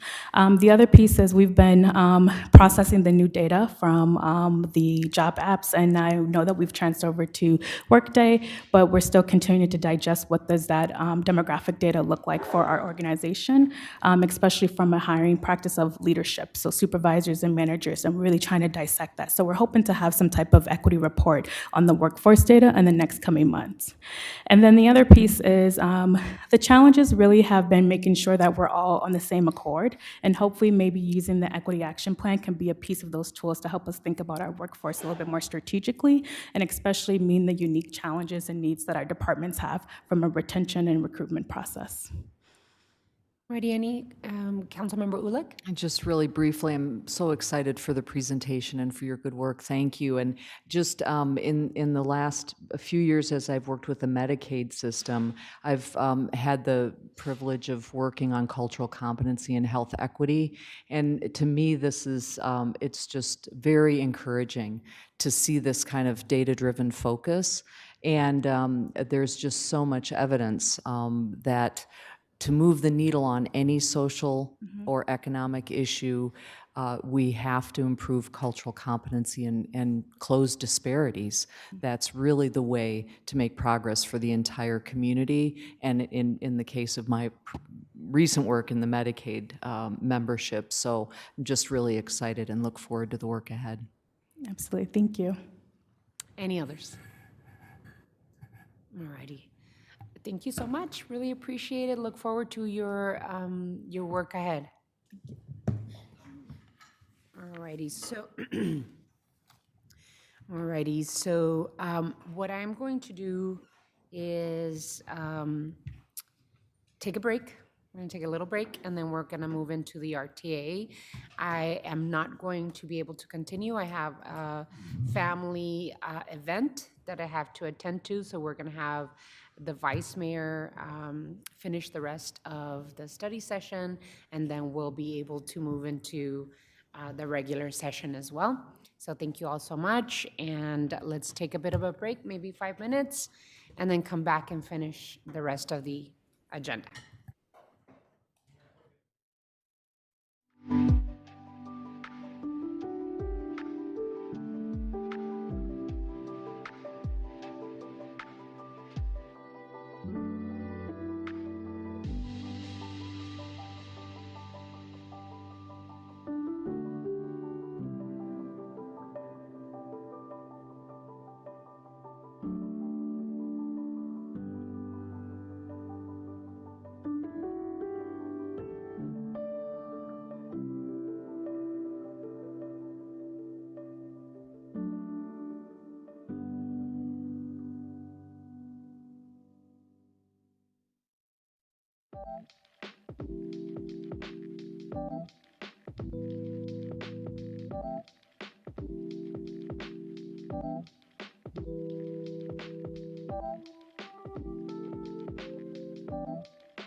Yes, and the next item is number 7. Time is reserved for mayor and council discussion of the development of the RTA Next plan. Mr. Manager? Mayor, members of the council, this was scheduled as a way to give you an update. There was a meeting held a couple weeks ago. Since our last meeting, we're thinking it might be necessary to update you. Unfortunately, there wasn't virtually any movement during that meeting, so we don't really have much to report. It was a placeholder for us. Sam has very brief comments, I think, and then we're happy to answer questions, and then we can move on. Thank you, Mr. Mayor, Vice Mayor. Thank you, Mr. Manager. Good afternoon, Vice Mayor, members of the council. As the manager said, we'll be very brief today. In the material, I did provide an outline of the presentation that was made to the RTA board on May 8th. There was a plan that was presented by both Pima County and Town of Sahuarita, and the details of that plan are noted in the material. I think some of the highlights are just that currently the city is at 46.8% of the pessimistic revenue projections. And as the manager mentioned, there was no action taken at that time, and so they expect to resume the conversation on May 30th. And with that, I'd be happy to answer any questions on the material or anything else related to RTA Next. Thank you. Mr. Cunningham? Once again, in summation, for the 457th time on the record, if you go around and talk to constituents in the city of Tucson, their number one concern is pavement modernization and the improvement of existing thoroughfares into better modern roads, not new roads. If it's fine that we get our proportional amount, if they can get us there, I'd appreciate that. I'd also appreciate that we use that proportional amount for the modernization of existing roads, even not limited, and doesn't need to necessarily be limited to past RTA projects. And if they can get us there, I think it's a great opportunity for the city of Tucson. But if they cannot get us there, then it is a not so good opportunity for the city of Tucson, because there's people who have specifically told me this is not what the citizens of Tucson actually want. We don't need another road to do this, that, and this. We want better thoroughfares with proper turning lanes that are safer, and intersections and pedestrian accoutrements. I just like that word. Safety bike lanes. We want to add those things in, and when we do that, we're able to modernize the road, we're able to upgrade, we're able to improve our flood mitigation infrastructure, we're able to improve our protection against water damage at roads so their longevity is preserved. And so those are the things that we mean when we mean pavement preservation and pavement modernization and road modernization. That's what we're asking for in our package, with unencumbered restraint, not with no restraint, with no filter. That's what we're asking for. And I just wanted to put that on the record because I've never done that before. Thank you, Paul. Councilmember Ulick. Thank you, Vice Mayor. I have more of a process question. So, because it does seem like not much progress is being made and the city's not being heard, or our priorities aren't being effectively incorporated. And so I just want to understand the process here in terms of the RTA board consists of how many jurisdictions? There, Mr. Vice Mayor, Councilmember Ulick, there's 8, and then the ADOT board member. So Okay. there's 9 total. So 9.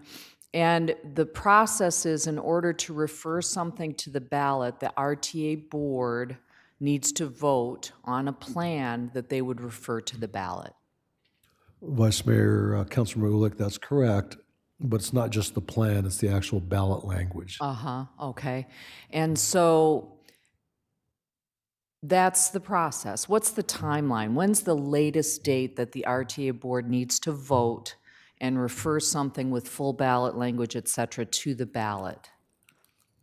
Vice Mayor, Councilmember Ulick, so the general direction at this point is for a May 2025 vote. That's been messaged. I don't know that that's been voted upon, but that's been messaged by the RTA board as their intent. In our world, that generally means a 6-month before that, where the vote is and everything has to happen and all the language needs to be put forth. The piece that I think is important here, though, is because it is a region-wide vote, it would also need an education component. And one of the things that we've talked about at this table is the fact that it's not only education, but it's also feedback. And so part of that conversation is an iterative process to get to the final plan and final language. And so I suspect that those conversations in the region should be happening very, very soon, if not now, in anticipation of finalizing the plan and the language with community impact or input before that 6-month timeframe. And that's an approximate 6-month timeframe. So there will be a kind of a more of a community level engagement and citizen input, town halls, things like that, online opportunities for citizens to share feedback to help with the final shaping of this leading up to that timeline. Vice Mayor, Councilor Ulick, that would be conceptually the idea and the plan. I can't speak to it because we've not heard the exact, as far as the process. It would make sense to me that there would be, because remember, it's a little bit of an iterative process in that the plan that's been developed or is in the process of being developed will be shown to the residents, feedback garnered, final decision by the board, and a parallel to that is a community education process. Gotcha. And it's a simple majority vote, so if 5 out of the 9 vote yes, it goes to the ballot, period, for the entire map of the RTA area? Vice Mayor, Councilor Ulick, that's correct. Okay. So, yeah, so I think that's really helpful for me to understand because it sounds like we're a no vote right now. And I understand that there's still dialogue. That is a path that's a process that's underway. And I think that the RTA board fully understands what would help get a yes vote from Tucson. We may be outvoted. It may still go to the ballot. I think that we just need to focus on, as we are in this dialogue, what is it that the citizens of Tucson need and how do we proceed, not presuming an outcome necessarily to the RTA plan, but not, necessarily, given the progress to date, not necessarily assuming that we'll get to a yes on that plan, and just make sure that we're not delaying any other considerations or actions we need to take at this table to serve the citizens of Tucson, I guess, is my concern, that we don't focus all of our efforts in one arena at this time. Director Credio, and thank you, by the way, for your hard work, the mayor's work, and the manager's work on expressing what the city of Tucson, representing our constituents, want in the next RTA. I have never been more skeptical. If they had a whole meeting and all they discussed was a crazy proposal from Suarita, that's a no-go from our position. Thank you, Director Credio, for responding to Councilmember Fimbre's questions about the current RTA projects that remain to be done. The failure to get to the point where we should be 20 years from the beginning of that, I think also speaks to the mismanagement or perhaps poor prophecy of how things would become more expensive and how more difficult to become. I'm very concerned about the projects in Ward 3 being completed. I live a block away from an RTA project that I was promised 20 years ago, and discussion started maybe 35 years ago, and nothing's been done except for a few purchases of properties. But I understand that now's the time to purchase properties for this last segment of Grant Road, and we don't have the go-ahead. Could you speak to that issue? Vice Mayor, thank you for that question. I'd be happy to. One of the other topics that was discussed at the May 8th RTA board meeting was Grant Road 5 and 6.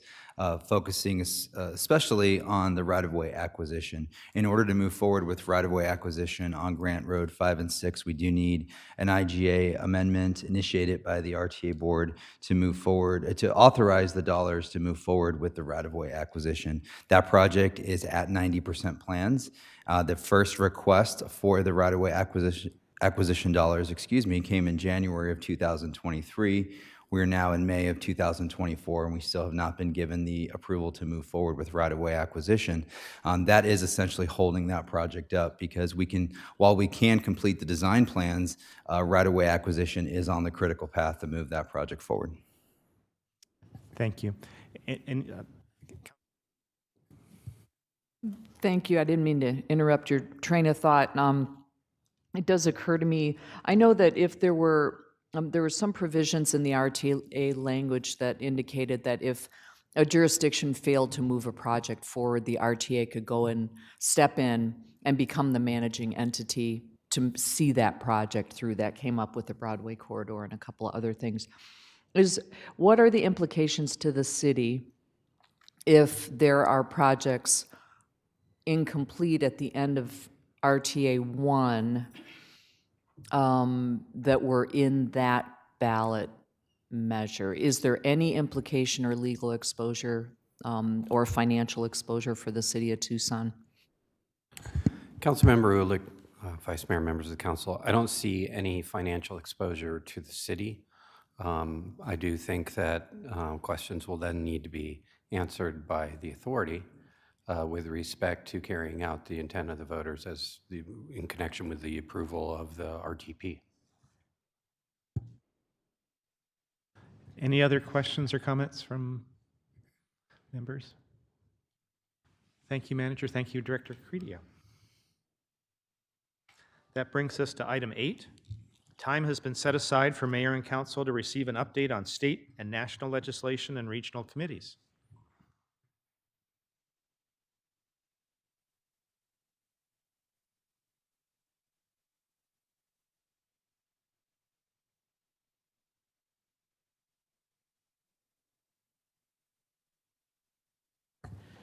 Thank you, Vice Mayor and members of the council. I'm here for my penultimate update as your interim IGR manager. On the state level, legislative session continues, but it's moving pretty slowly because they're meeting 1 or 2 days a week on legislative issues while working on the budget. But the House and the Senate both met last week. Senate is scheduled to meet again tomorrow, and the House adjourned until June 4th. So having said that, there are still 8 bills on your tracking sheet that are still alive and being worked on, and another 5 that could come back from the dead. That was included and covered in the email you received yesterday. Budget talks have started. There's a possibility that we could have a state budget as soon as the first week of June to start looking at. As a reminder, Arizona must have a budget in place by the end of fiscal year on June 30th. As mentioned, the 8 bills are still alive. On all but 2 of the 8 bills that you have a position on were registered in opposition to, were in support or neutral. There has been action on HB 2720 related to ADU policy statewide. City of Tucson remained neutral on this bill. It did get advanced to the governor, and we've just gotten word that the governor signed that bill into law today. The trade-off there, why we stay neutral, is while we have done many things to enable ADUs, support ADUs, and we've kind of led the way on ADUs, this bill did include preemption of our local authority, which we are opposed to in almost every form. Also submitted to the governor are HB 2275 regarding legal settlements, and HB 2310, the former grooming and now child enticement bill, both of which were registered in opposition to. And as we've discussed several times at this table, the legislature is looking at numerous ballot referrals in the hope of end running a possible veto from the governor. And a few of these bills have seen significant activity, and we have registered your opposition on each. For example, HCR 2060 is a Republican-backed immigration bill that criminalizes undocumented border crossings in the name of border security, and in some instances the accused would be charged with felonies.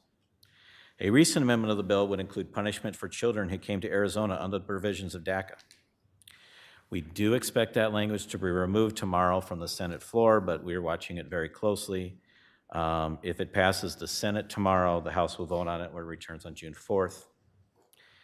HCR 2056 was replaced with a striker amendment, and if passed, would substantially change election administration. Our opposition of the bill was echoed by concerns from Secretary of State Fontes and Pima County Recorder Gabrielle Cesares-Kelly. The mayor has informed me that she reached out to the governor today to encourage her the governor to veto that HB 2275, which creates unnecessary bureaucracy when addressing settlement agreements. A few things of interest on the federal front. The House Appropriations Committee will begin consideration of some of its FY25 spending bills this week. As you recall, FY24 really dragged out quite a bit and then just only got resolved a couple months ago, but we seem to be on a more normal start to the process for 25.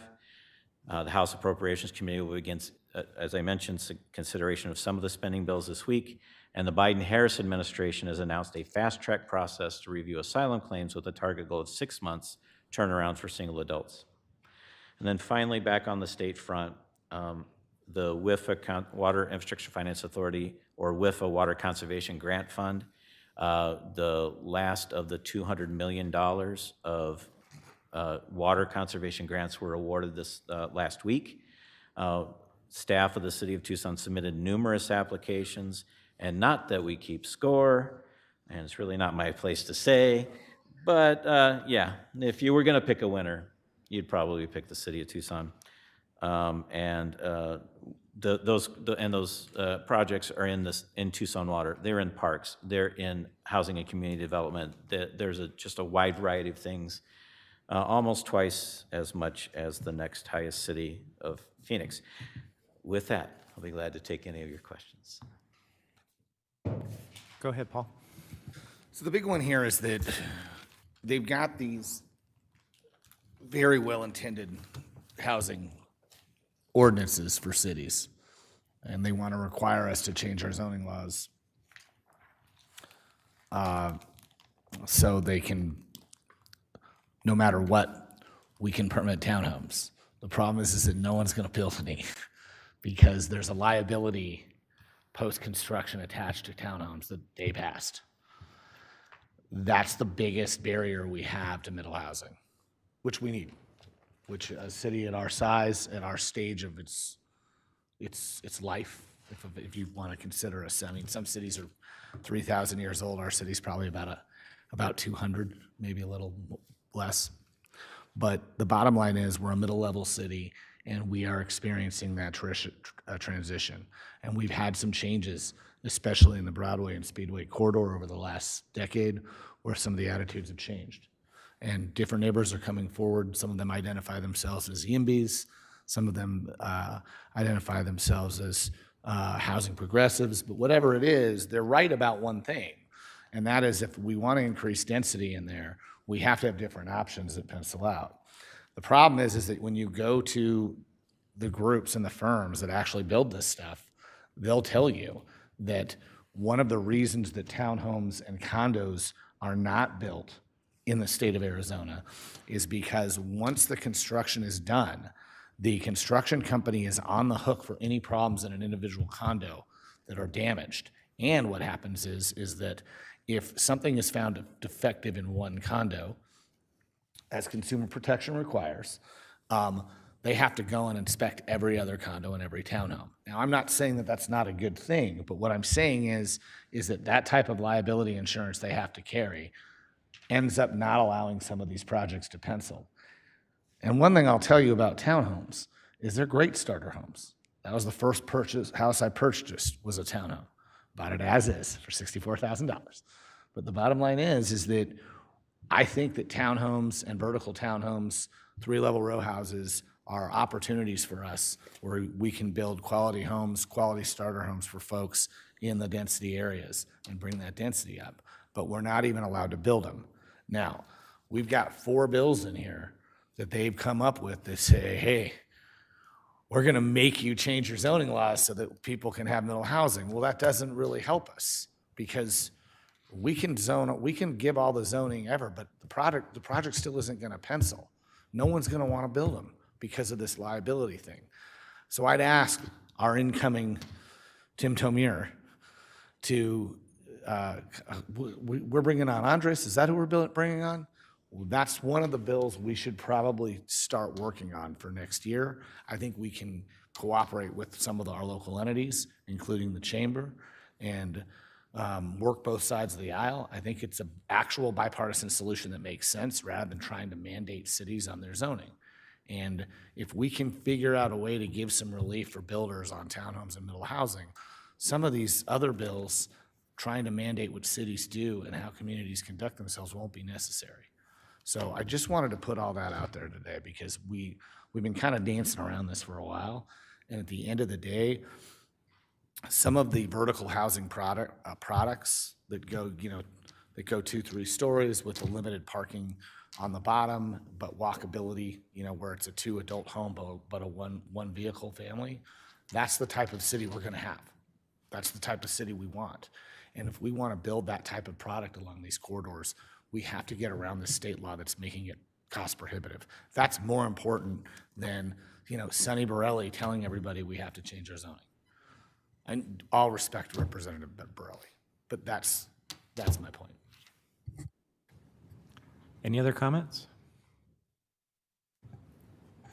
Mike?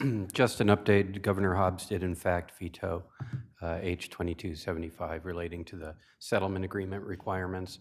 It would have required cities at least 90 days prior to approving a settlement agreement in one of their cases in litigation, if it was above a certain threshold, to send a report to the Senate President and the Speaker of the House. I don't know how it would even work, given that most of that information is attorney-client privileged, et cetera, but Governor Hobbs did in fact veto the bill. No more comments for the presentation. Which brings us to item 9. Does anyone have any items to remove from the consent agenda tonight? Hearing none. Item 10, does anyone have any items for future agendas?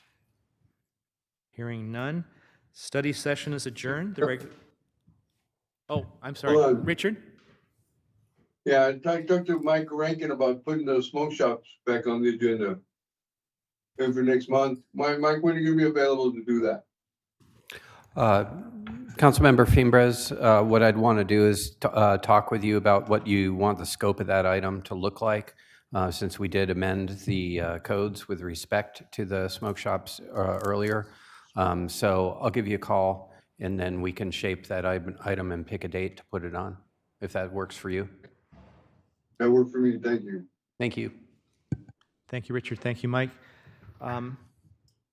Study session is adjourned. The regular session begins at 5:30 p.m. The next study session will be Tuesday, June 4th, 2024.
For the record, Commissioner Member Fimbrace will be participating electronically through Microsoft Teams.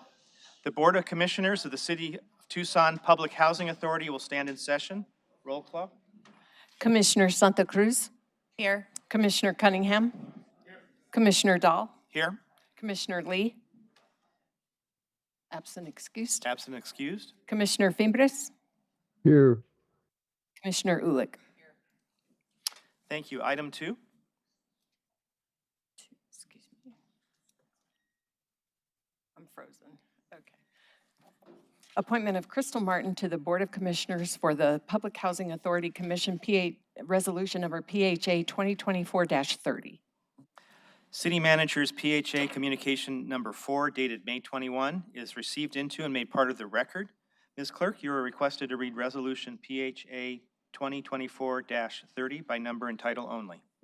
Resolution number PHA 2024-30 relating to housing and community development, appointing Crystal Martin as the resident commissioner of the Public Housing Authority Board of Commissioners and setting an effective date. What is the board's pleasure? I move that we appoint Crystal Martin as the resident representative commissioner. Second. Second. Discussion? Roll call. Commissioner Santa Cruz? Aye. Commissioner Cunningham? Aye. Commissioner Dahl? Aye. Commissioner Lee? Excuse me. Commissioner Fimbres? Aye. Commissioner Ulick? Aye. Resolution PHA 2024-30 passes by a vote of 5-0. Item 3, Adjournment. the meeting of the Board of Commissioners is adjourned. The mayor and council will now convene our regular meeting. For the record, Councilmember Fimbres will be participating electronically through Microsoft Teams. Council will stand in session. Roll call. Mix Santa Cruz? Here. Mr. Cunningham? Here. Mr. Fimbres? Here. Mix Ulick? Here. Vice Mayor Dahl? Here. Before we go to item 2, the city attorney will go over the rules of decorum for mayor and council meetings. Mr. Attorney? Thank you, Vice Mayor. So Arizona's open meeting laws provide that members of the public may attend and listen to the proceedings during tonight's public meeting of the mayor and council. Arizona law allows the mayor and council to enforce rules and procedures for public attendance and observation of the meeting to ensure orderly behavior and to prevent unnecessary interference with the public meeting. So here are the rules that apply. The rules require decorum and orderly conduct by the members of the audience. No person attending the meeting shall engage in conduct that disrupts or otherwise impedes the orderly conduct of the meeting, including any statement or conduct that interrupts persons who might be addressing the mayor and council or that disrupts the discussions of the mayor and council itself. The mayor, and tonight the vice mayor presiding over the meeting, has the authority to ensure compliance with rules of orderly conduct. If disorderly conduct or disruptive conduct continues after a warning, and this is that first warning, the vice mayor may direct the removal of persons from the chambers or recess the meeting if needed.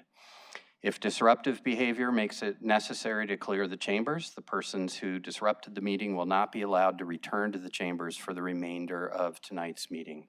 And as a final note, just please be aware that interfering with or preventing a lawful public meeting of the mayor and council from being carried out in an orderly manner not only violates these rules of order and rules of participation, but also violates Title 13 of the Arizona Revised Statutes.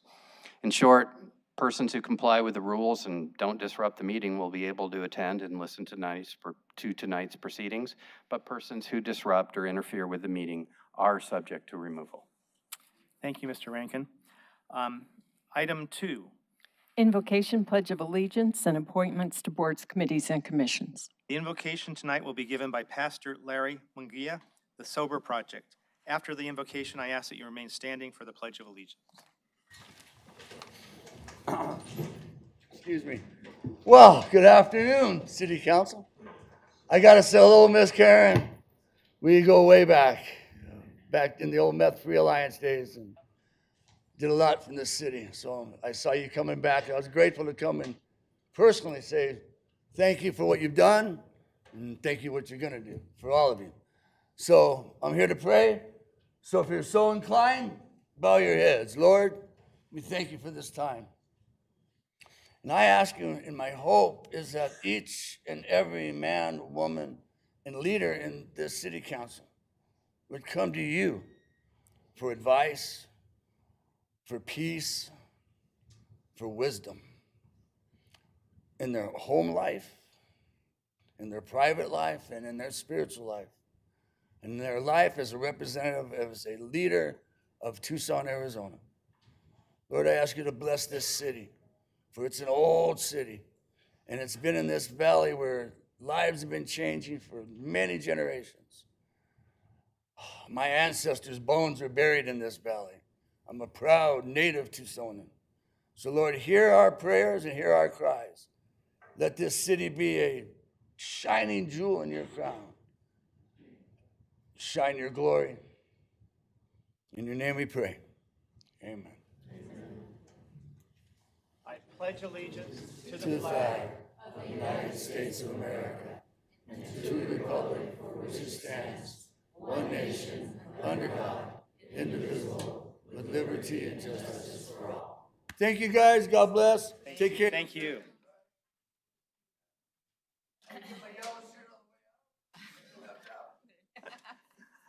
Item 2D.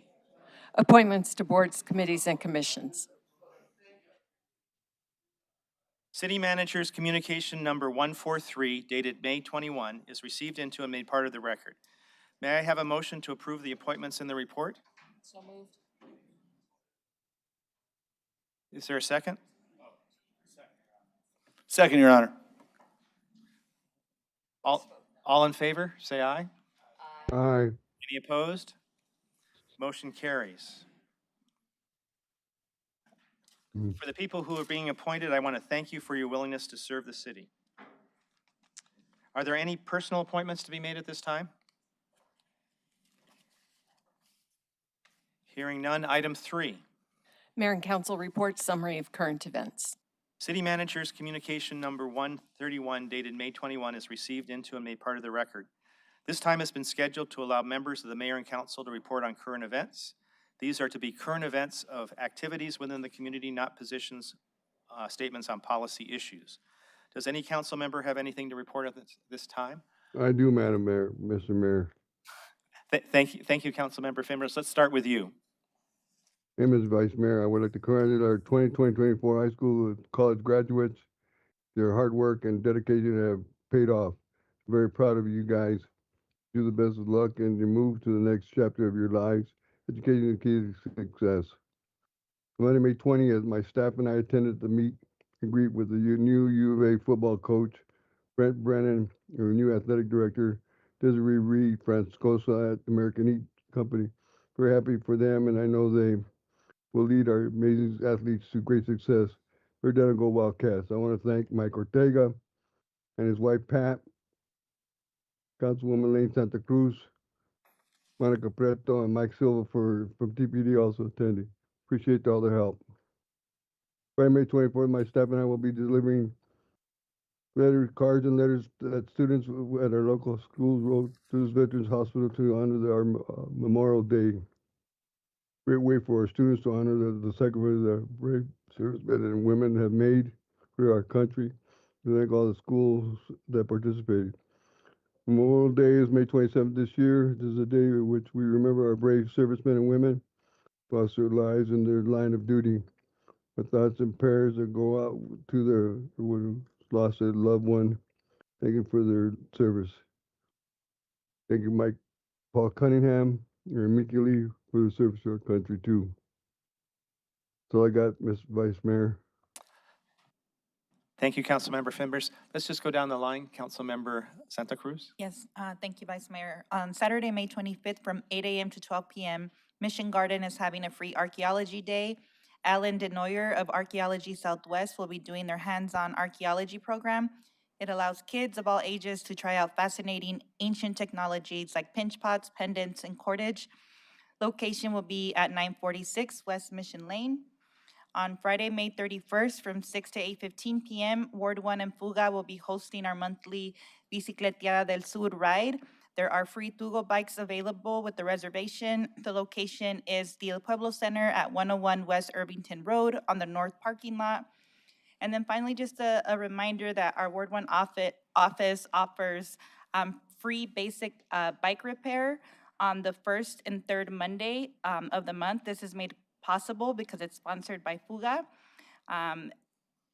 The services include bike evaluation, fixing flat tires, lubricating gears and chains, seat adjustments, adding free lights, and bike referrals if repairs exceed these resources. Thank you. Thank you. Councilmember Cunningham. A few things. First of all, school's out. The last date for TUSD and Sunnyside is this Thursday.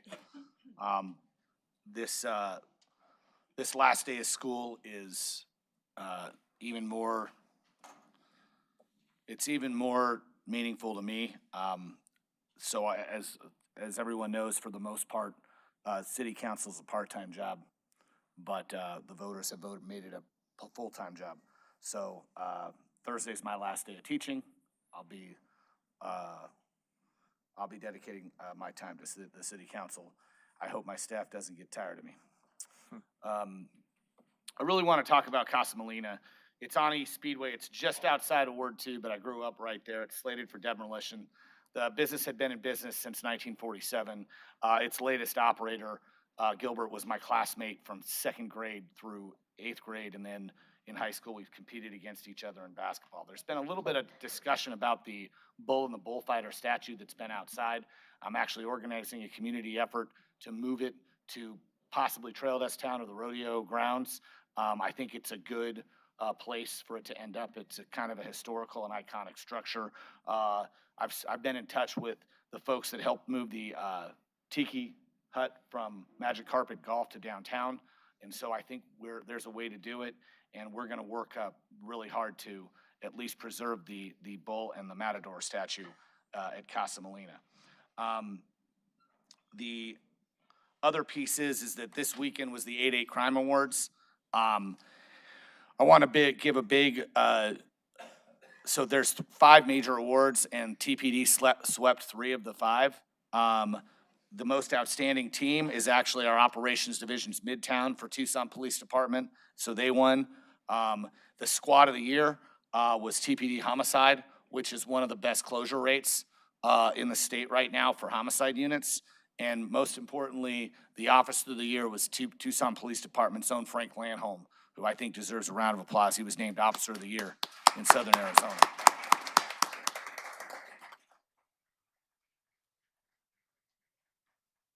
On the same police note, I also had my quarterly meeting with Chief Kazmar. We've got some good news this year. It'll be more detailed in my newsletter. There's been some discussions in the press about it, but the last time I talked about an encouraging crime rate, we had like a crime wave, so I'm not gonna jinx this. But I like to see where the numbers are at. We currently have 981 responders with 808 commissioned, 155 out of 157 CSOs are filled, and the remainder are professional investigators, a program that we started this past year. So we've got those 981 people doing police work, and for the first time in 5 years, we have more police officers at year's end than we did the year before. So I'm happy about those things. So I just wanted to give those updates. I think the timing is pretty impeccable, but swear I didn't know y'all were coming tonight. But anyway, those are my announcements. Thank you, Mr. Vice Mayor. Thank you. Councilmember Ulick. Thank you, Vice Mayor. I'm pleased and grateful to the leadership of the Environmental Services Department. They're going to be holding a town hall meeting regarding the status of the plastics recycling program, which has been really widely embraced not only in Tucson but across the valley. We want to give an update on that program, and that will be held on June 11th at 5:30 p.m. at the Ward 6 Council offices. And we'll be also offering a Zoom link to help people who would like to join remotely. Thank you. Thank you. I have one announcement. In Ward 3, want to note that our city pools are opening, and the Mansfield Pool, which is located at 2275 North 4th Avenue, is going to celebrate with a party, a free family fun party with food, entertainment activities, and of course swimming. We're celebrating the return of the large slide. It's been missing because the first one went into disrepair and it's taken us this long to get it back. But we'll be celebrating the new slide. That will be June 1st from 3 to 7 p.m. Item 4. Yes, a pool lover. Item 4 is the city manager's report summary of current events. City Manager's communication number 130 dated May 21 is received into and made part of the record. This time has been scheduled to allow the city manager to report on current events. Mr. Deputy Manager? Thank you, Vice Mayor. No report for tonight. Thank you. Item 5. Liquor license applications report from city manager. City Manager's communication number 144 dated May 21 is received into and made part of the record. Ms. Clerk, please read the liquor licenses agenda. Your Honor, on this evening's agenda, we have 4 regular licenses and 1 special event application. All are in compliance with city requirements, so an appropriate motion would be to forward items 5B1 through 4 and 5C1 to the State Liquor Board with a recommendation of approval. So moved, Your Honor. So moved. Any Second. discussion? All those in favor? Aye. Any Aye. Roll call. It's a voice. Any opposed? Motion carried. Item 6, which is call to the audience, we're going to move that to the end of the agenda so that we can get through some of the public hearings and such before we get to hear from all of you. So please do stick around. Item 7. Consent agenda, items A through L. Reports from the city manager on the consent agenda are received into and made part of the record. Ms. Clerk, you are requested to read the consent agenda. Your Honor, item A is approval of minutes. Item B is an IGA intergovernmental agreement with the Pima County Joint Technical Education District, JTED, for work-based learning experiences. Item C is an intergovernmental agreement with Pima County for placement of participants in the county's summer youth program. Item D is authorizing and approving the exchange implementation agreement with the Central Arizona Water Conservation District for the City of Tucson, Town of Gilbert, City of Scottsdale, and City of Peoria. Item E is adoption of Tucson Supplemental Retirement System, TSRS, employer and employee contribution rates for fiscal year 2024-2025. Item F is a final plat, TD DIV 0823097 Lee Estates, lots 1 and 2. Item G is a final plat, TD DIV 0923102 201 East Aviation, lots 1 through 3. Item H is a final plat, TD DIV 092300109 Rita Ranch Commerce Center. Item I is a Tucson Code Amendment, Chapter 20, Motor Vehicles and Traffic relating to speed limits on various roadways within the city limits, including ordinance numbers 12087, 12088, 12089, and 12090.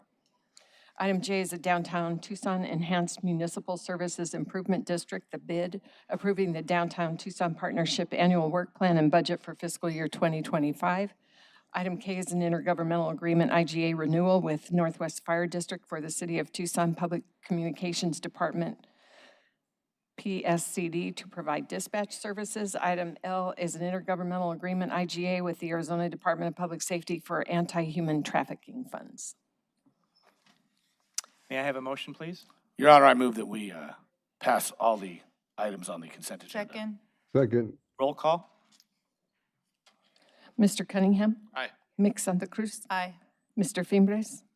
Aye. Mick Zulick? Aye. Vice Mayor Dahl? Aye. The items on the consent agenda are approved by a vote of 5-0. Item 8, Public hearing, zoning, C919-03, Town West, First Avenue, R2 to C1, time extension, ordinance adoption, ordinance number 12086. City Manager's Communication Number 138 dated May 21 is received into and made part of the record. This is the time and place legally advertised for a public hearing to discuss a time extension for a commercial project located at the southwest corner of First Avenue and Limberlost Drive. The request also includes an ordinance adoption for a portion of the commercial project, Salad and Go. Will staff be making a brief presentation before we begin the public hearing? No. Is the applicant or representative present? Yes, would you step up here? Just have a quick question.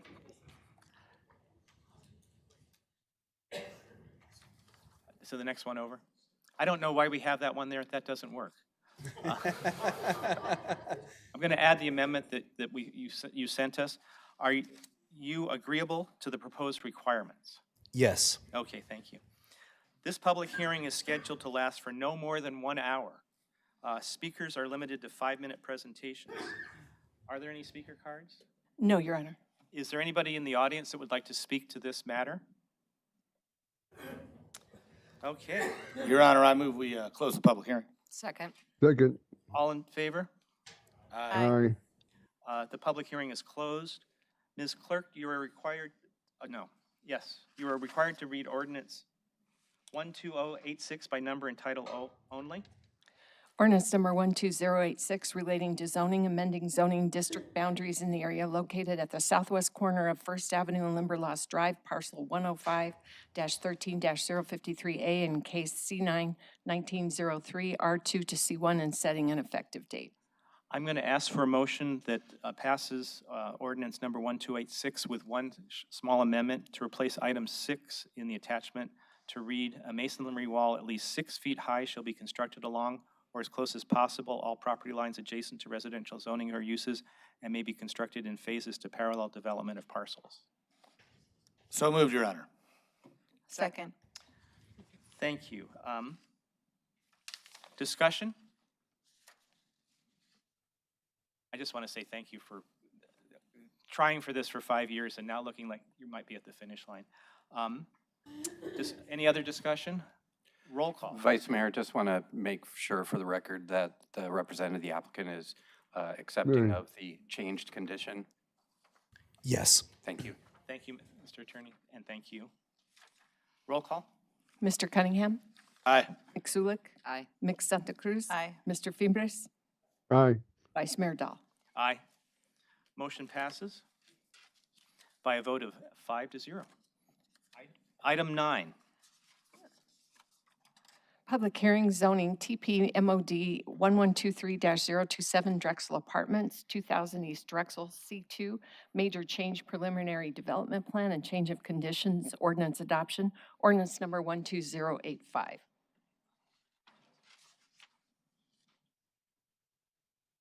Okay.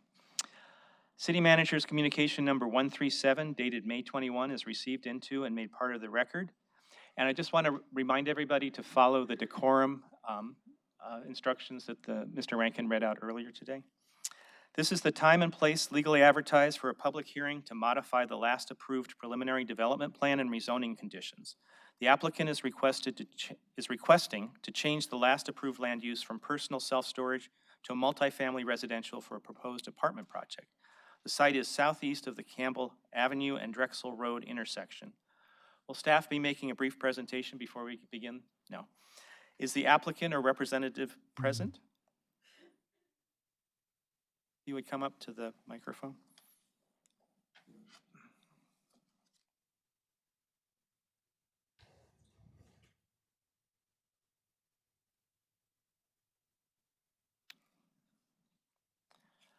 Are you agreeable to the proposed requirements?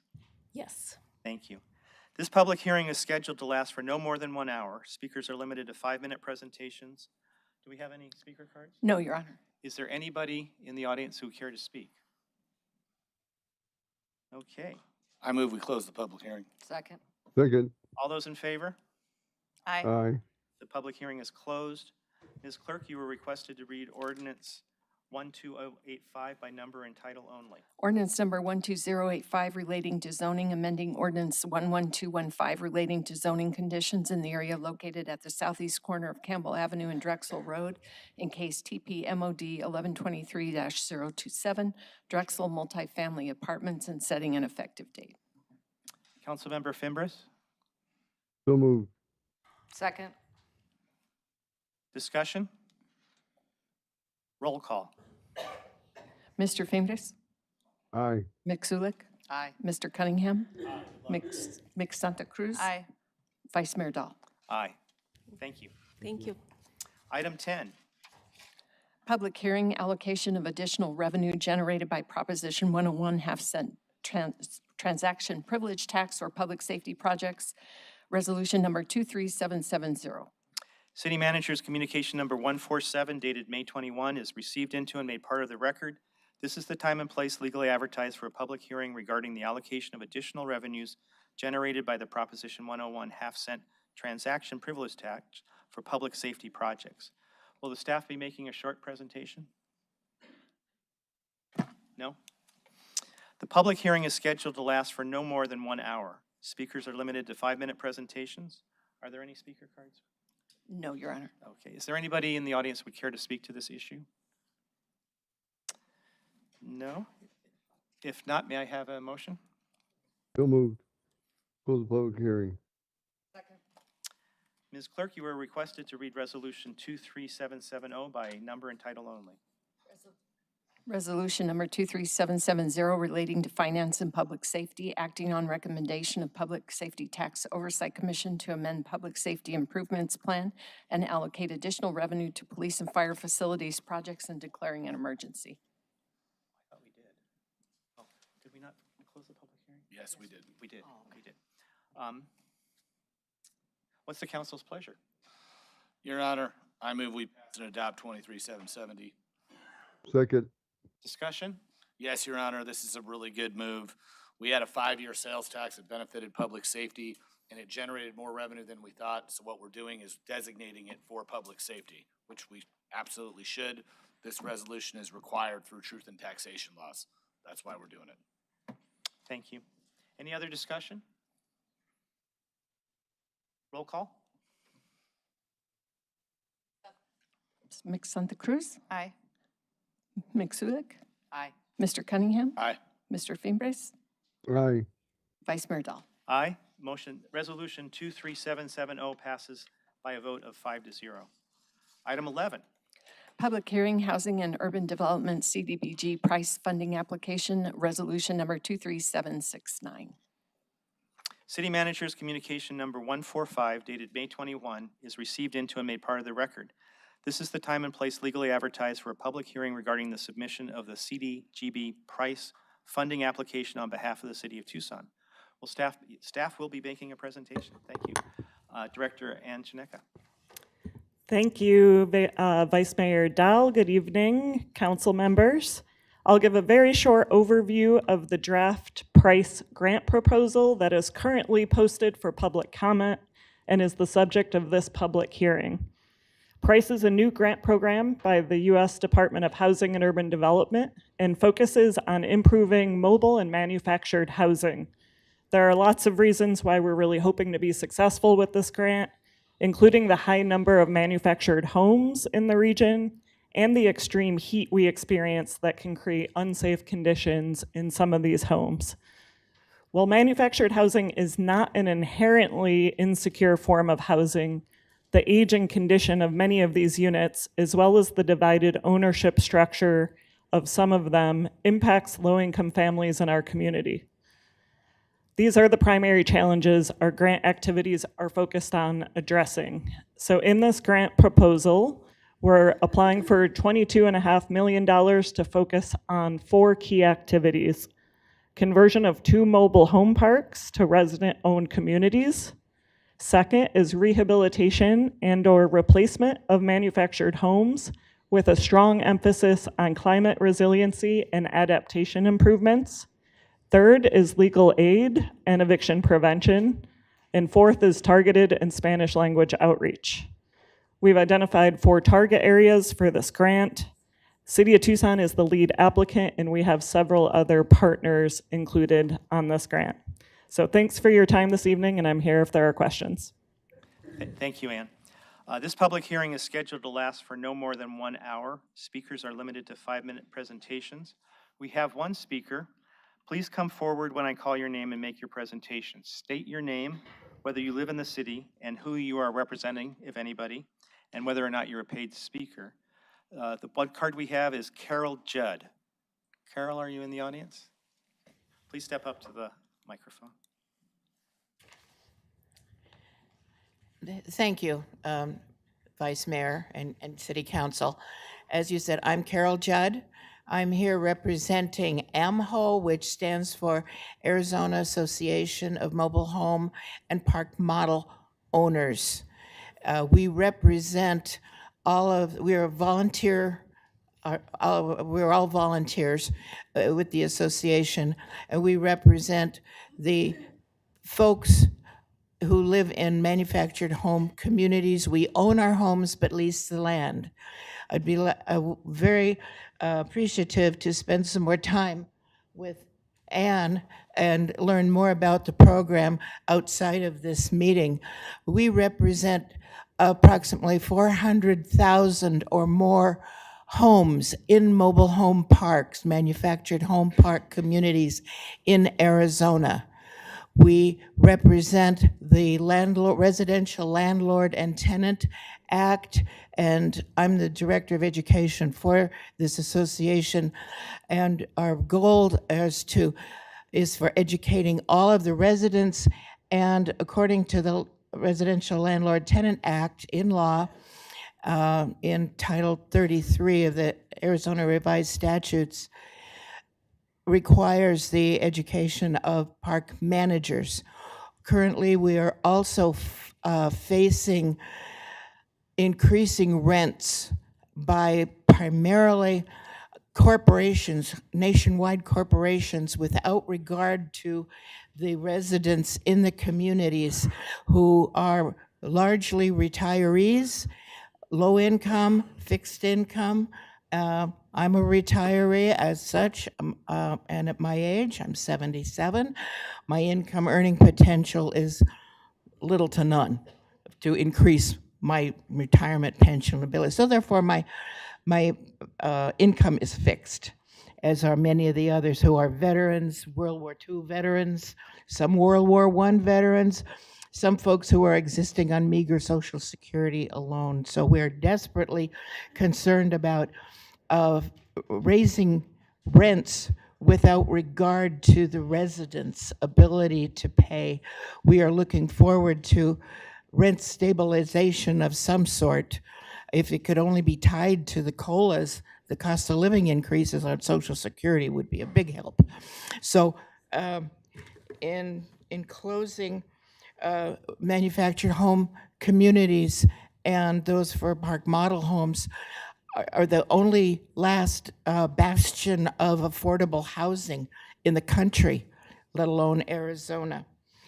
So I appreciate your time and look forward to speaking with Miss Ann outside of the meeting. Thank you so much. Any Thank you, Ms. questions? Judge. We don't have your contact information. If you could give that to Ann or to one of the clerks, that would be. I'll be happy appreciate to. that. There Be there happy she is to. right there. Thank you. Is there anybody else in the, yeah, I see some silent applause.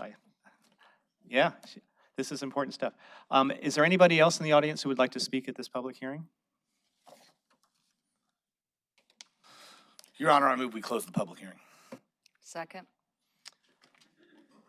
All in favor? Aye. The public hearing is closed. Ms. Clerk, you are requested to read Resolution 23769 by number and title only. Resolution number 23769 relating to housing and community development, approving the submission of a grant application by the Department of Housing and Community Development, HCD, to the U.S. Department of Housing and Urban Development, HUD, requesting funding pursuant to the Preservation and Reinvestment Initiative for Community Enhancement Price, notice of funding opportunity, and declaring an emergency. Discussion? Yes. Actually, I was going to offer a motion to pass and adopt Resolution 23769. Second, Your Honor. Second. Discussion? I just want to give my appreciation to Director Chineka and her staff, especially to Jason Thorpe, for writing a really robust and useful grant. I hope we get it. Roll call? Mixulic? Aye. Mix Santa Cruz? Aye. Mr. Cunningham? Aye. Mr. Fimbres? Aye. Vice Mayor Dahl? Aye. Item 12. Finance tentative budget adoption for fiscal year 2024-25. City Manager's Communication Number 150 dated May 21 is received into and made part of the record. Ms. Clerk, you are requested to read Resolution 23762 by number and title only. Resolution number 23762 relating to finance adopting a tentative budget for the 2024-25 fiscal year, fixing the time and place to conduct a public hearing on said budget and adopt the final budget in a special meeting, and fixing the time and place to levy the primary and secondary taxes for said fiscal year.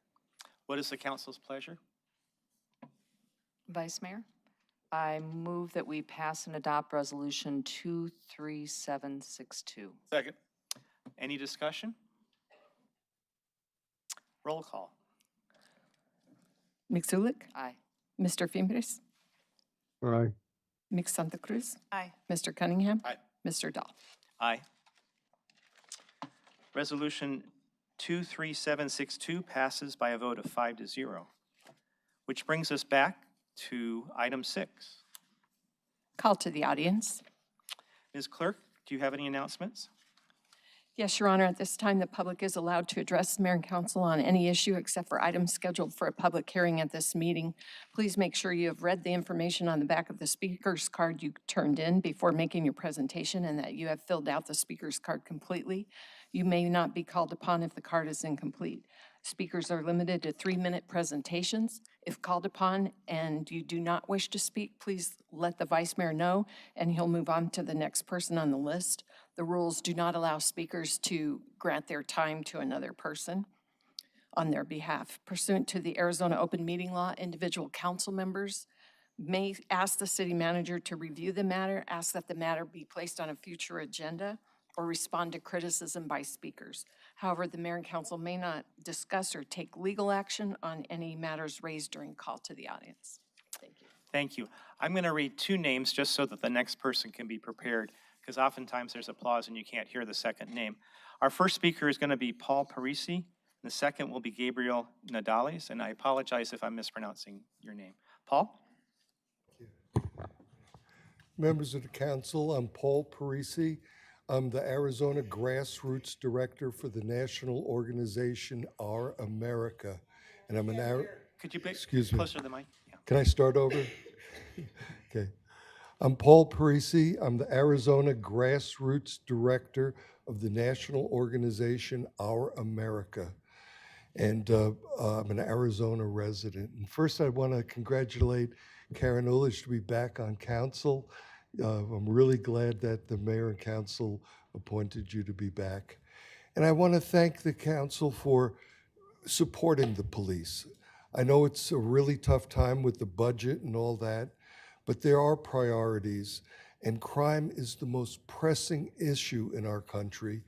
And Tucson has a very high crime rate. It's great that we're working and we know we're going to do everything to reduce it. We have a wonderful police force. You're doing a great job training the police officers. You have a wonderful command staff. Community policing is unsurpassed, but there's just not enough officers on the road. My brother-in-law was on the police force in the 1980s. There were 1,300 policemen, and it was much smaller population. What we're playing now is catch-up, and when you're playing catch-up, you have to flood the zone. You have to do more. Phoenix, as you know, was suffering a high crime rate also, and still, they raised their pay for police considerably more than Tucson, and they're recruiting more people. Scottsdale had a 40-member deficit. They increased it in a short period of time. It cut it in half. I just ask you to prioritize the budget, look at it again. Maybe there's things, I'm not going to tell you what to cut or what not to cut, but the police need more. Their vehicles, they need better vehicles and more vehicles. And I just ask that you do everything possible so we could have safer streets and brighter futures. Thank you. Thank you, Paul. Gabriel Nadales, and then Patrick McClelland. Hello, members of the council. My name is Gabriel Nadales, and I am the National Director of Our America. I was here back in October to talk about this issue of crime and safety. And one of the issues that we've noticed is that obviously you guys are doing a little bit to improve the budget, but I think, as Paul said, it's the issue of crime is just too important to pass off to the next year or the next year. Last year, or late last year, we had about 40 people. As you can tell, we have many more people today here supporting the Safer Streets, Brighter Future initiative. And I'm just going to say this: we are not going away until there's action to reduce crime in Tucson. Thank you. Thank you. Patrick McClanahan, then Fernando Gonzalez. Patrick McClanahan. I am a pastor of Fellowship Bible Church in Tucson. I live in the city here since 1963. University of Arizona football player and also coach of the state champion Sabino Sabercats in football, at least on that staff this year, so we had a great year. Since 2006, a coalition of over 100 pastors, parishioners, and just salt of the earth folks have served together wanting to be solution solvers. And we're looking for the peace and prosperity of our city, which I think all of us are in agreement with.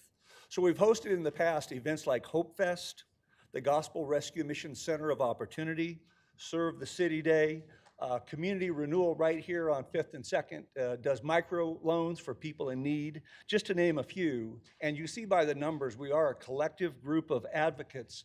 We regard you as friends, not foes. And so our appeal is earnest, and we know that you have empathy for this. So we know that you're entrusted as our elected officials with these decisions to fund law enforcement, and we believe every Tucsonian should be able to live in a safe community in which the police and the citizens have respect and empathy for each other. And to do this, it requires funding. I want to list 5 essentials. First, money for enhanced response training. Prioritize funding of de-escalation programs will help ensure officers exhaust all reasonable avenues before resorting to physical force. Adopting civil rights and procedural justice training will ensure officers respect the rights of community members while reducing complaints.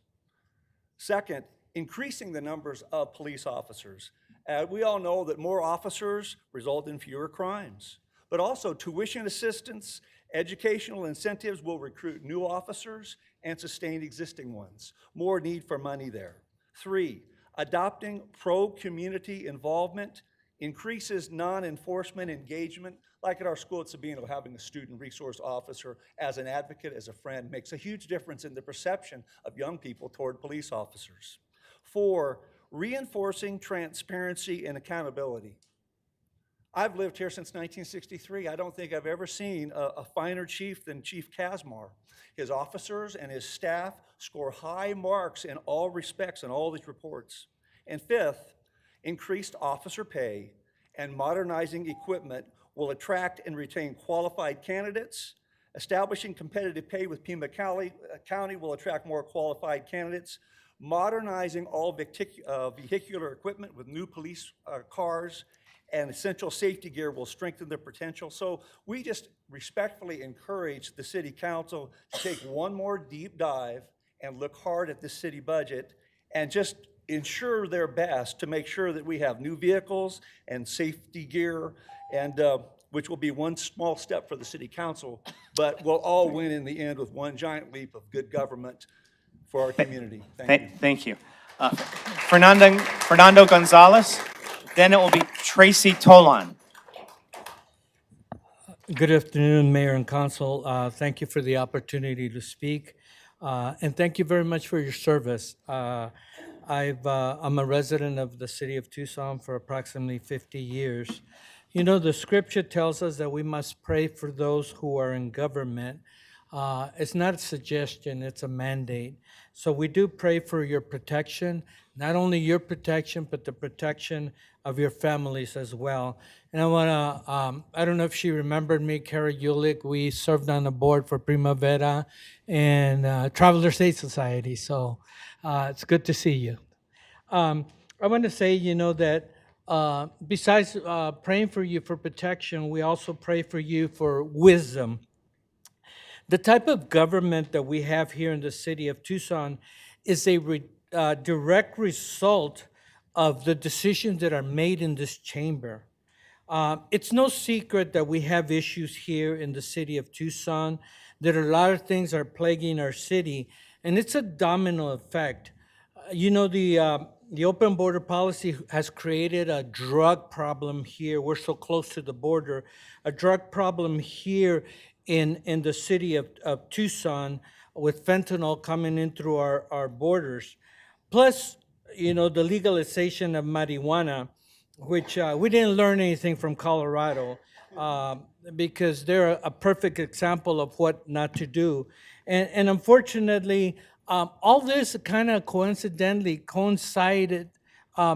We have not had the homeless problem that we've had in the last few years.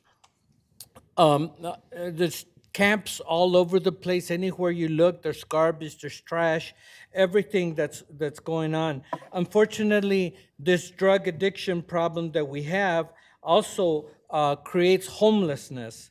I spoke to one of the big rehab organizations here in Tucson, and they told me that once marijuana was legalized, all of a sudden the rehab centers, they didn't have enough room. So there's a direct domino effect and a correlation with that. Along with that, you know, has come homelessness, crime. We own a facility up in North Tucson, and we never had the issues that we're having right now. So the problem is lack of law enforcement personnel. It's only exacerbated the problem. So we need adequate funding for our law enforcement. And not only that, we also need to untie their hands so that they can enforce existing laws. I volunteered for 5 years in law enforcement, and there's nothing so demoralizing as to have a police officer arrest someone, hoping that the city attorney would prosecute. And to them, you know, when they get a slap in the hand, that's very demoralizing. So I think that it's important that we support law enforcement in all aspects. So I thank you very much again, and God bless you. We do pray for you. We pray for your families, and we are thankful for you. But we also are asking you to please fund fully the police department. Thank you so much. Tracy Tolan, then Eli Moreno.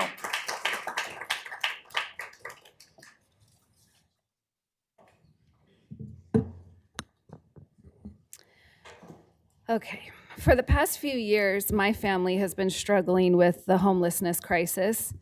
I first reached out to my councilman, Steve Kay, and I reached out to mayor and city management. When I did get a response, the rare response, I was usually met with hostility and opposition. It seemed no one wanted to help my family with our growing problems caused by the homeless epidemic. We were living with drug paraphernalia, urban camping, littering, public intoxication, fights, and daily trespassers. And this didn't seem to bother anybody in mayor and council. It was very disappointing. I live with 2 young children, and they were very fearful for a time to go outside in the front yard because we had a homeless camp right in our arroyo. I showed up to speak just like I'm doing now, and Mayor Romero asked me publicly for my information and promised I would hear from somebody in her office. This call never came, and I think she said it just publicly to save face. It wasn't until I met a very special lieutenant and the Midtown Zebra unit. These officers turned everything around for me and my family. They acknowledged what we were living through because they see it. They deal with it every day.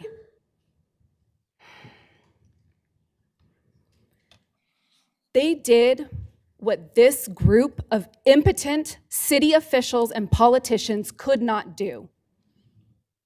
Shame on all of you. All they did was answer the call.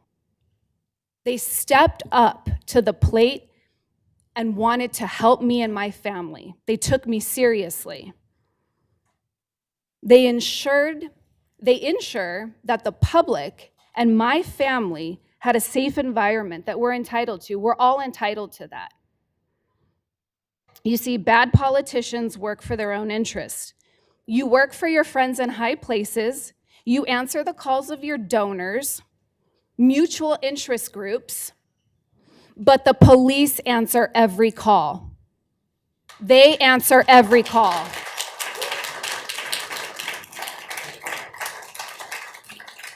Our police department needs more funding. They need proper compensation for the jobs they do. They need paid overtime. If our police cannot effectively do their jobs, it doesn't matter all the work you do here to improve the park, the city, the roads, whatever it is you guys want to do to make Tucson great. It doesn't matter if we're not safe and the police are not properly funded. Households make sacrifices. We have to budget. And you guys need to balance your budget too. You need to make cuts. Ms. where Moreno, could you sum up your statement, please? Prioritize the police, fully fund them. Thank you. Suzanne, and I apologize if I mispronounced, Suzanne Rabe, and then Robert Roos.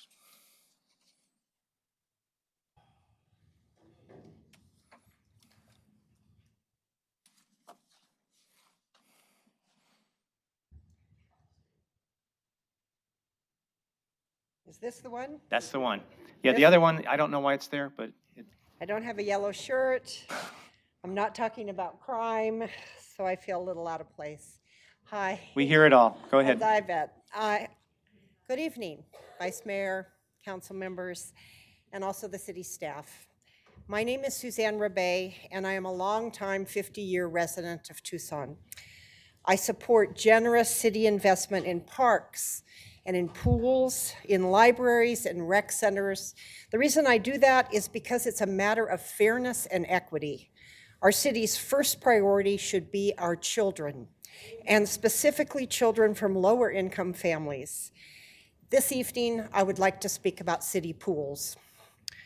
2 weeks ago, I opened an email from the city that publicized summer pool hours. I just opened an email. I noticed right off that the 2024 summer hours are greatly reduced from previous years. It was obvious to me because my family swims in Midtown pools. We swim in Edith Ball Pool, we swim at Quincy Douglas, and we swim at Himmel Park and Catalina pools. So it was obvious to me that the hours were greatly reduced. Now I know that the city council has, and the city manager has more data than I do, but the city email publicized 2024 summer pool hours that were 63% of 2023 summer pool hours.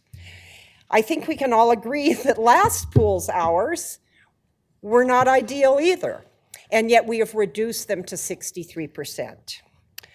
There are many moving parts to the summer pool schedules. There's adult lap swim, there's rec swim, there's family swim, there's teams, there's swimming lessons.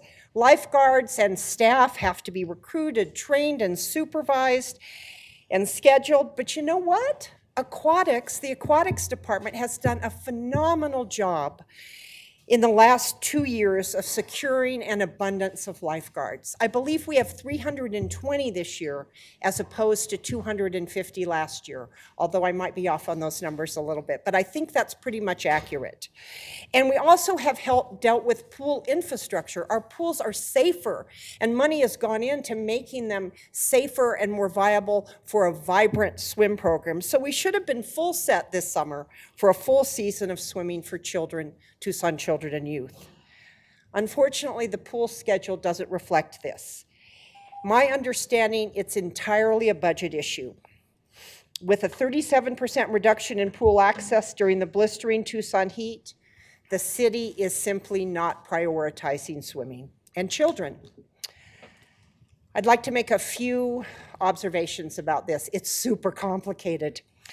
Since I first wrote you, I've noticed some changes to the pool schedule. Every time I open it, it's changed in the last 3 days. Oddly, these changes don't seem, am I over time? If you could sum up, please. Okay. And if you have a printed copy that you could give to the clerk, that would be great. Okay.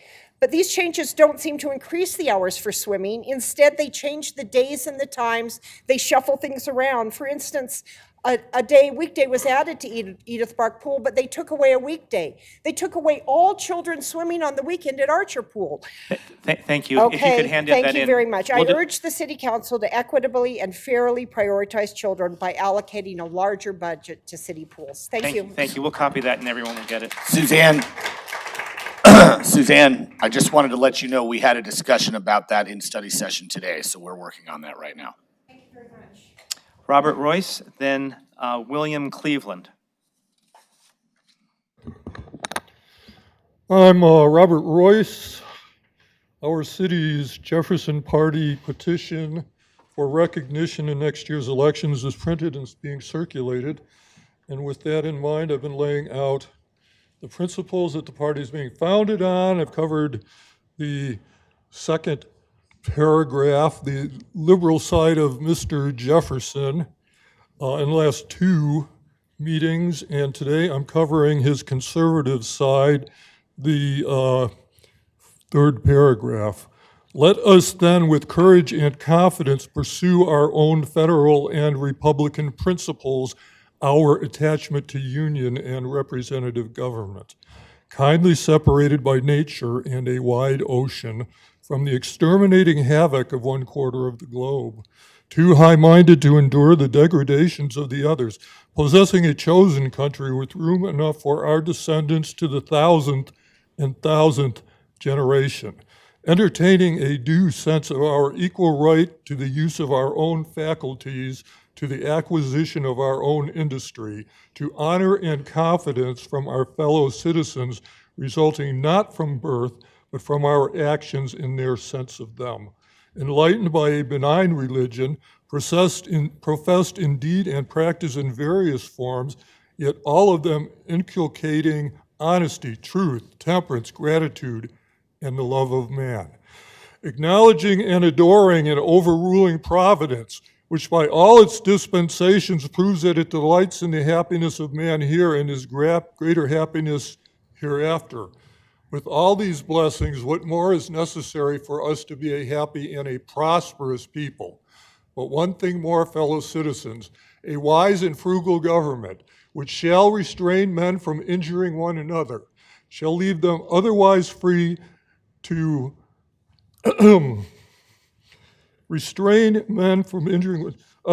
regulate their own pursuits of industry and improvement, and shall not take from the mouth of labor the bread that it has earned. This is a sum of good government, and this is necessary to close the circle of our felicities. I will move on to the 4th paragraph, the essential principles of our government, at the next meeting in June. Thank you. Thank you. William Cleveland, and then Kelton Carlson. Thank you, Vice Mayor and Council. My name is William Cleveland. I represent ABATE of Arizona, specifically the Southern Arizona chapter. We are a state motorcycle rights organization, a nonprofit. In 2023, the National Highway Traffic Safety Association data and statistics showed Tucson was ranked 5th riskiest city in America to operate a motor vehicle and 20th most dangerous city to operate a motorcycle. In March of 2024, this year, the same NHTSA data revealed that Tucson is now ranked 4th in the nation for the total number of fatal car crashes and number of people killed in crashes. Also, Tucson ranked 6th for the number of crashes involving speeding. Tucson is now ranked 10th in the entire nation with the most accident fatalities per capita. That's per 100,000 residents. Over the past decade, from 2014 to 2023, fatal collisions increased by 122%. While 1 year of death rates could possibly be a fluke, many years of elevated fatality rates represent a failure to ensure the safety of the motoring public. Please support TPD fully and make it a priority. Thank you. Thank you. Kelton Carlson, and then Suda Billinger.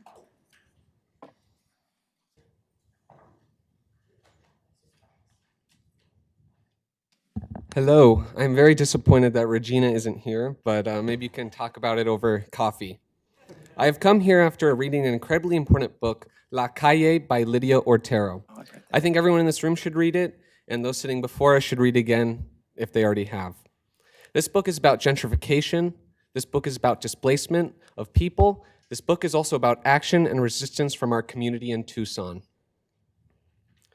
Instead of calling upon racial sentiments, because most of the people living in La Calle were Mexican, they deemed the area blight.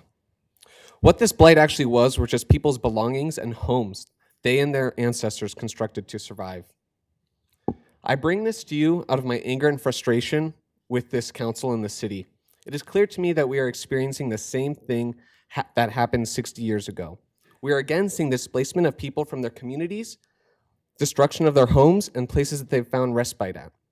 At best, the city has been indifferent, at worst, violent. You sweep Santa Rita Park for renovations. You have swept and are currently sweeping the 100 acres for a bike path. La Calle was swept for the same reasons. These people are in the places they are in to survive, constructing shelters and communities because there were none for them. There are currently not enough shelters and beds for everyone who are unhoused. There are hundreds at the 100 acres and thousands across the city. We would like to see actual help for these people because they are us. Of course, you probably will protest my words that say that there are resources available. That's your job. We need constructive, evidence-based ideas, not destructive ones. Here are some for you. Significantly more social and caseworkers for housing first, overdose prevention sites, and small group homes. And here's one not to do, increase TPD's budget. I might be a little late for that one. Really, $248 million for policing, but a fraction for housing. That's shameful. Near the end of La Calle, there was something of an apology and a promise that a former councilwoman once gave to us. The city of Tucson has a long history, and we need to remember history and not repeat the mistakes we have made in the past. We do care, and we will do something possible in a very creative way to make sure that we have the diversity in our downtown that we deserve to have as a city. That was our current mayor in 2008. I fear that in 30 more years, we're just going to get another apology from this political entity. So please stop repeating the same mistakes and use the people's creativity to allow us to have a city for those who actually live here. We will do it without you because we keep each other safe. Thank you. Suda Billinger, and then our last speaker tonight will be Sixto Molina. So Suda.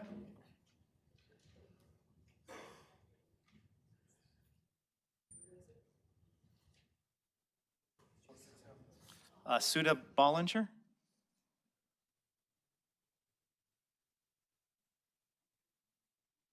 No, are you Suda? No. Sorry, I don't have a card for you. Oh, you're Sixto? I'm sorry. Go ahead. Good evening. My name is Sixto Molina.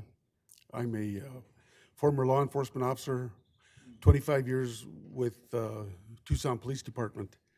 I'm here to advocate for providing the Tucson Police Department with the budget that they request. They know their needs better than anyone. I'd like to tell you why I advocate for the police department. I was on the department when they had 1,200 officers. They're down to about 800. And to their credit, the most recent crime statistics indicate that they've turned crime around. Violent crime is on the decline despite the many obstacles that they've had. And that is not easy to do. So my hats off to every officer on the department. It's a huge concern that there aren't enough officers because it's detrimental to controlling crime. The criminal element out there is very knowledgeable about what the police can and can't do, and they're willing to take chances to get a step ahead of the police department. So we need to keep a strong police force, and the only way to do that is with adequate staffing levels. Without a well-staffed police department, every citizen is susceptible to crime, but those living in poverty and on limited means are even more vulnerable. That means the poor neighborhoods will suffer even more because that's where the criminal element seems to settle and take control of those poor neighborhoods. Police are the foundation for controlling crime. You also need prevention, you need education and intervention to control crime, but without the enforcement aspect of that, those prevention, intervention, and education efforts will be minimized. All officers of the Tucson Police Department walk through the valley of the shadow of death many times during their career. This can be minimized through increased staffing of commissioned police officers. Was that the 3-minute bell? 30 seconds. You have another 20, Okay. 20 seconds. I can't tell you what it feels like. It's hard to explain to somebody to get it to understand what it feels like when you stop a car in the middle of the night and you're the officer there and you get that vibe that something isn't right. You need a second officer there. And right now, officers are spread way too thin. We need to keep them alive. One last thought. Crime is like flowing water. It takes a path of least resistance. If you don't have a strong police department, the criminal element will break through and take over neighborhoods and schools and other places. Thank you. I've got a lot more, but thank you very much for your time. I think I made my point. Thank you. And thanks to all tonight's speakers and the audience. Item 13. Adjournment. Council will stand adjourned. The next regularly scheduled meeting will be on Tuesday, June 4th, 2024 at or after 5:30 p.m. Michael, we got your card too late.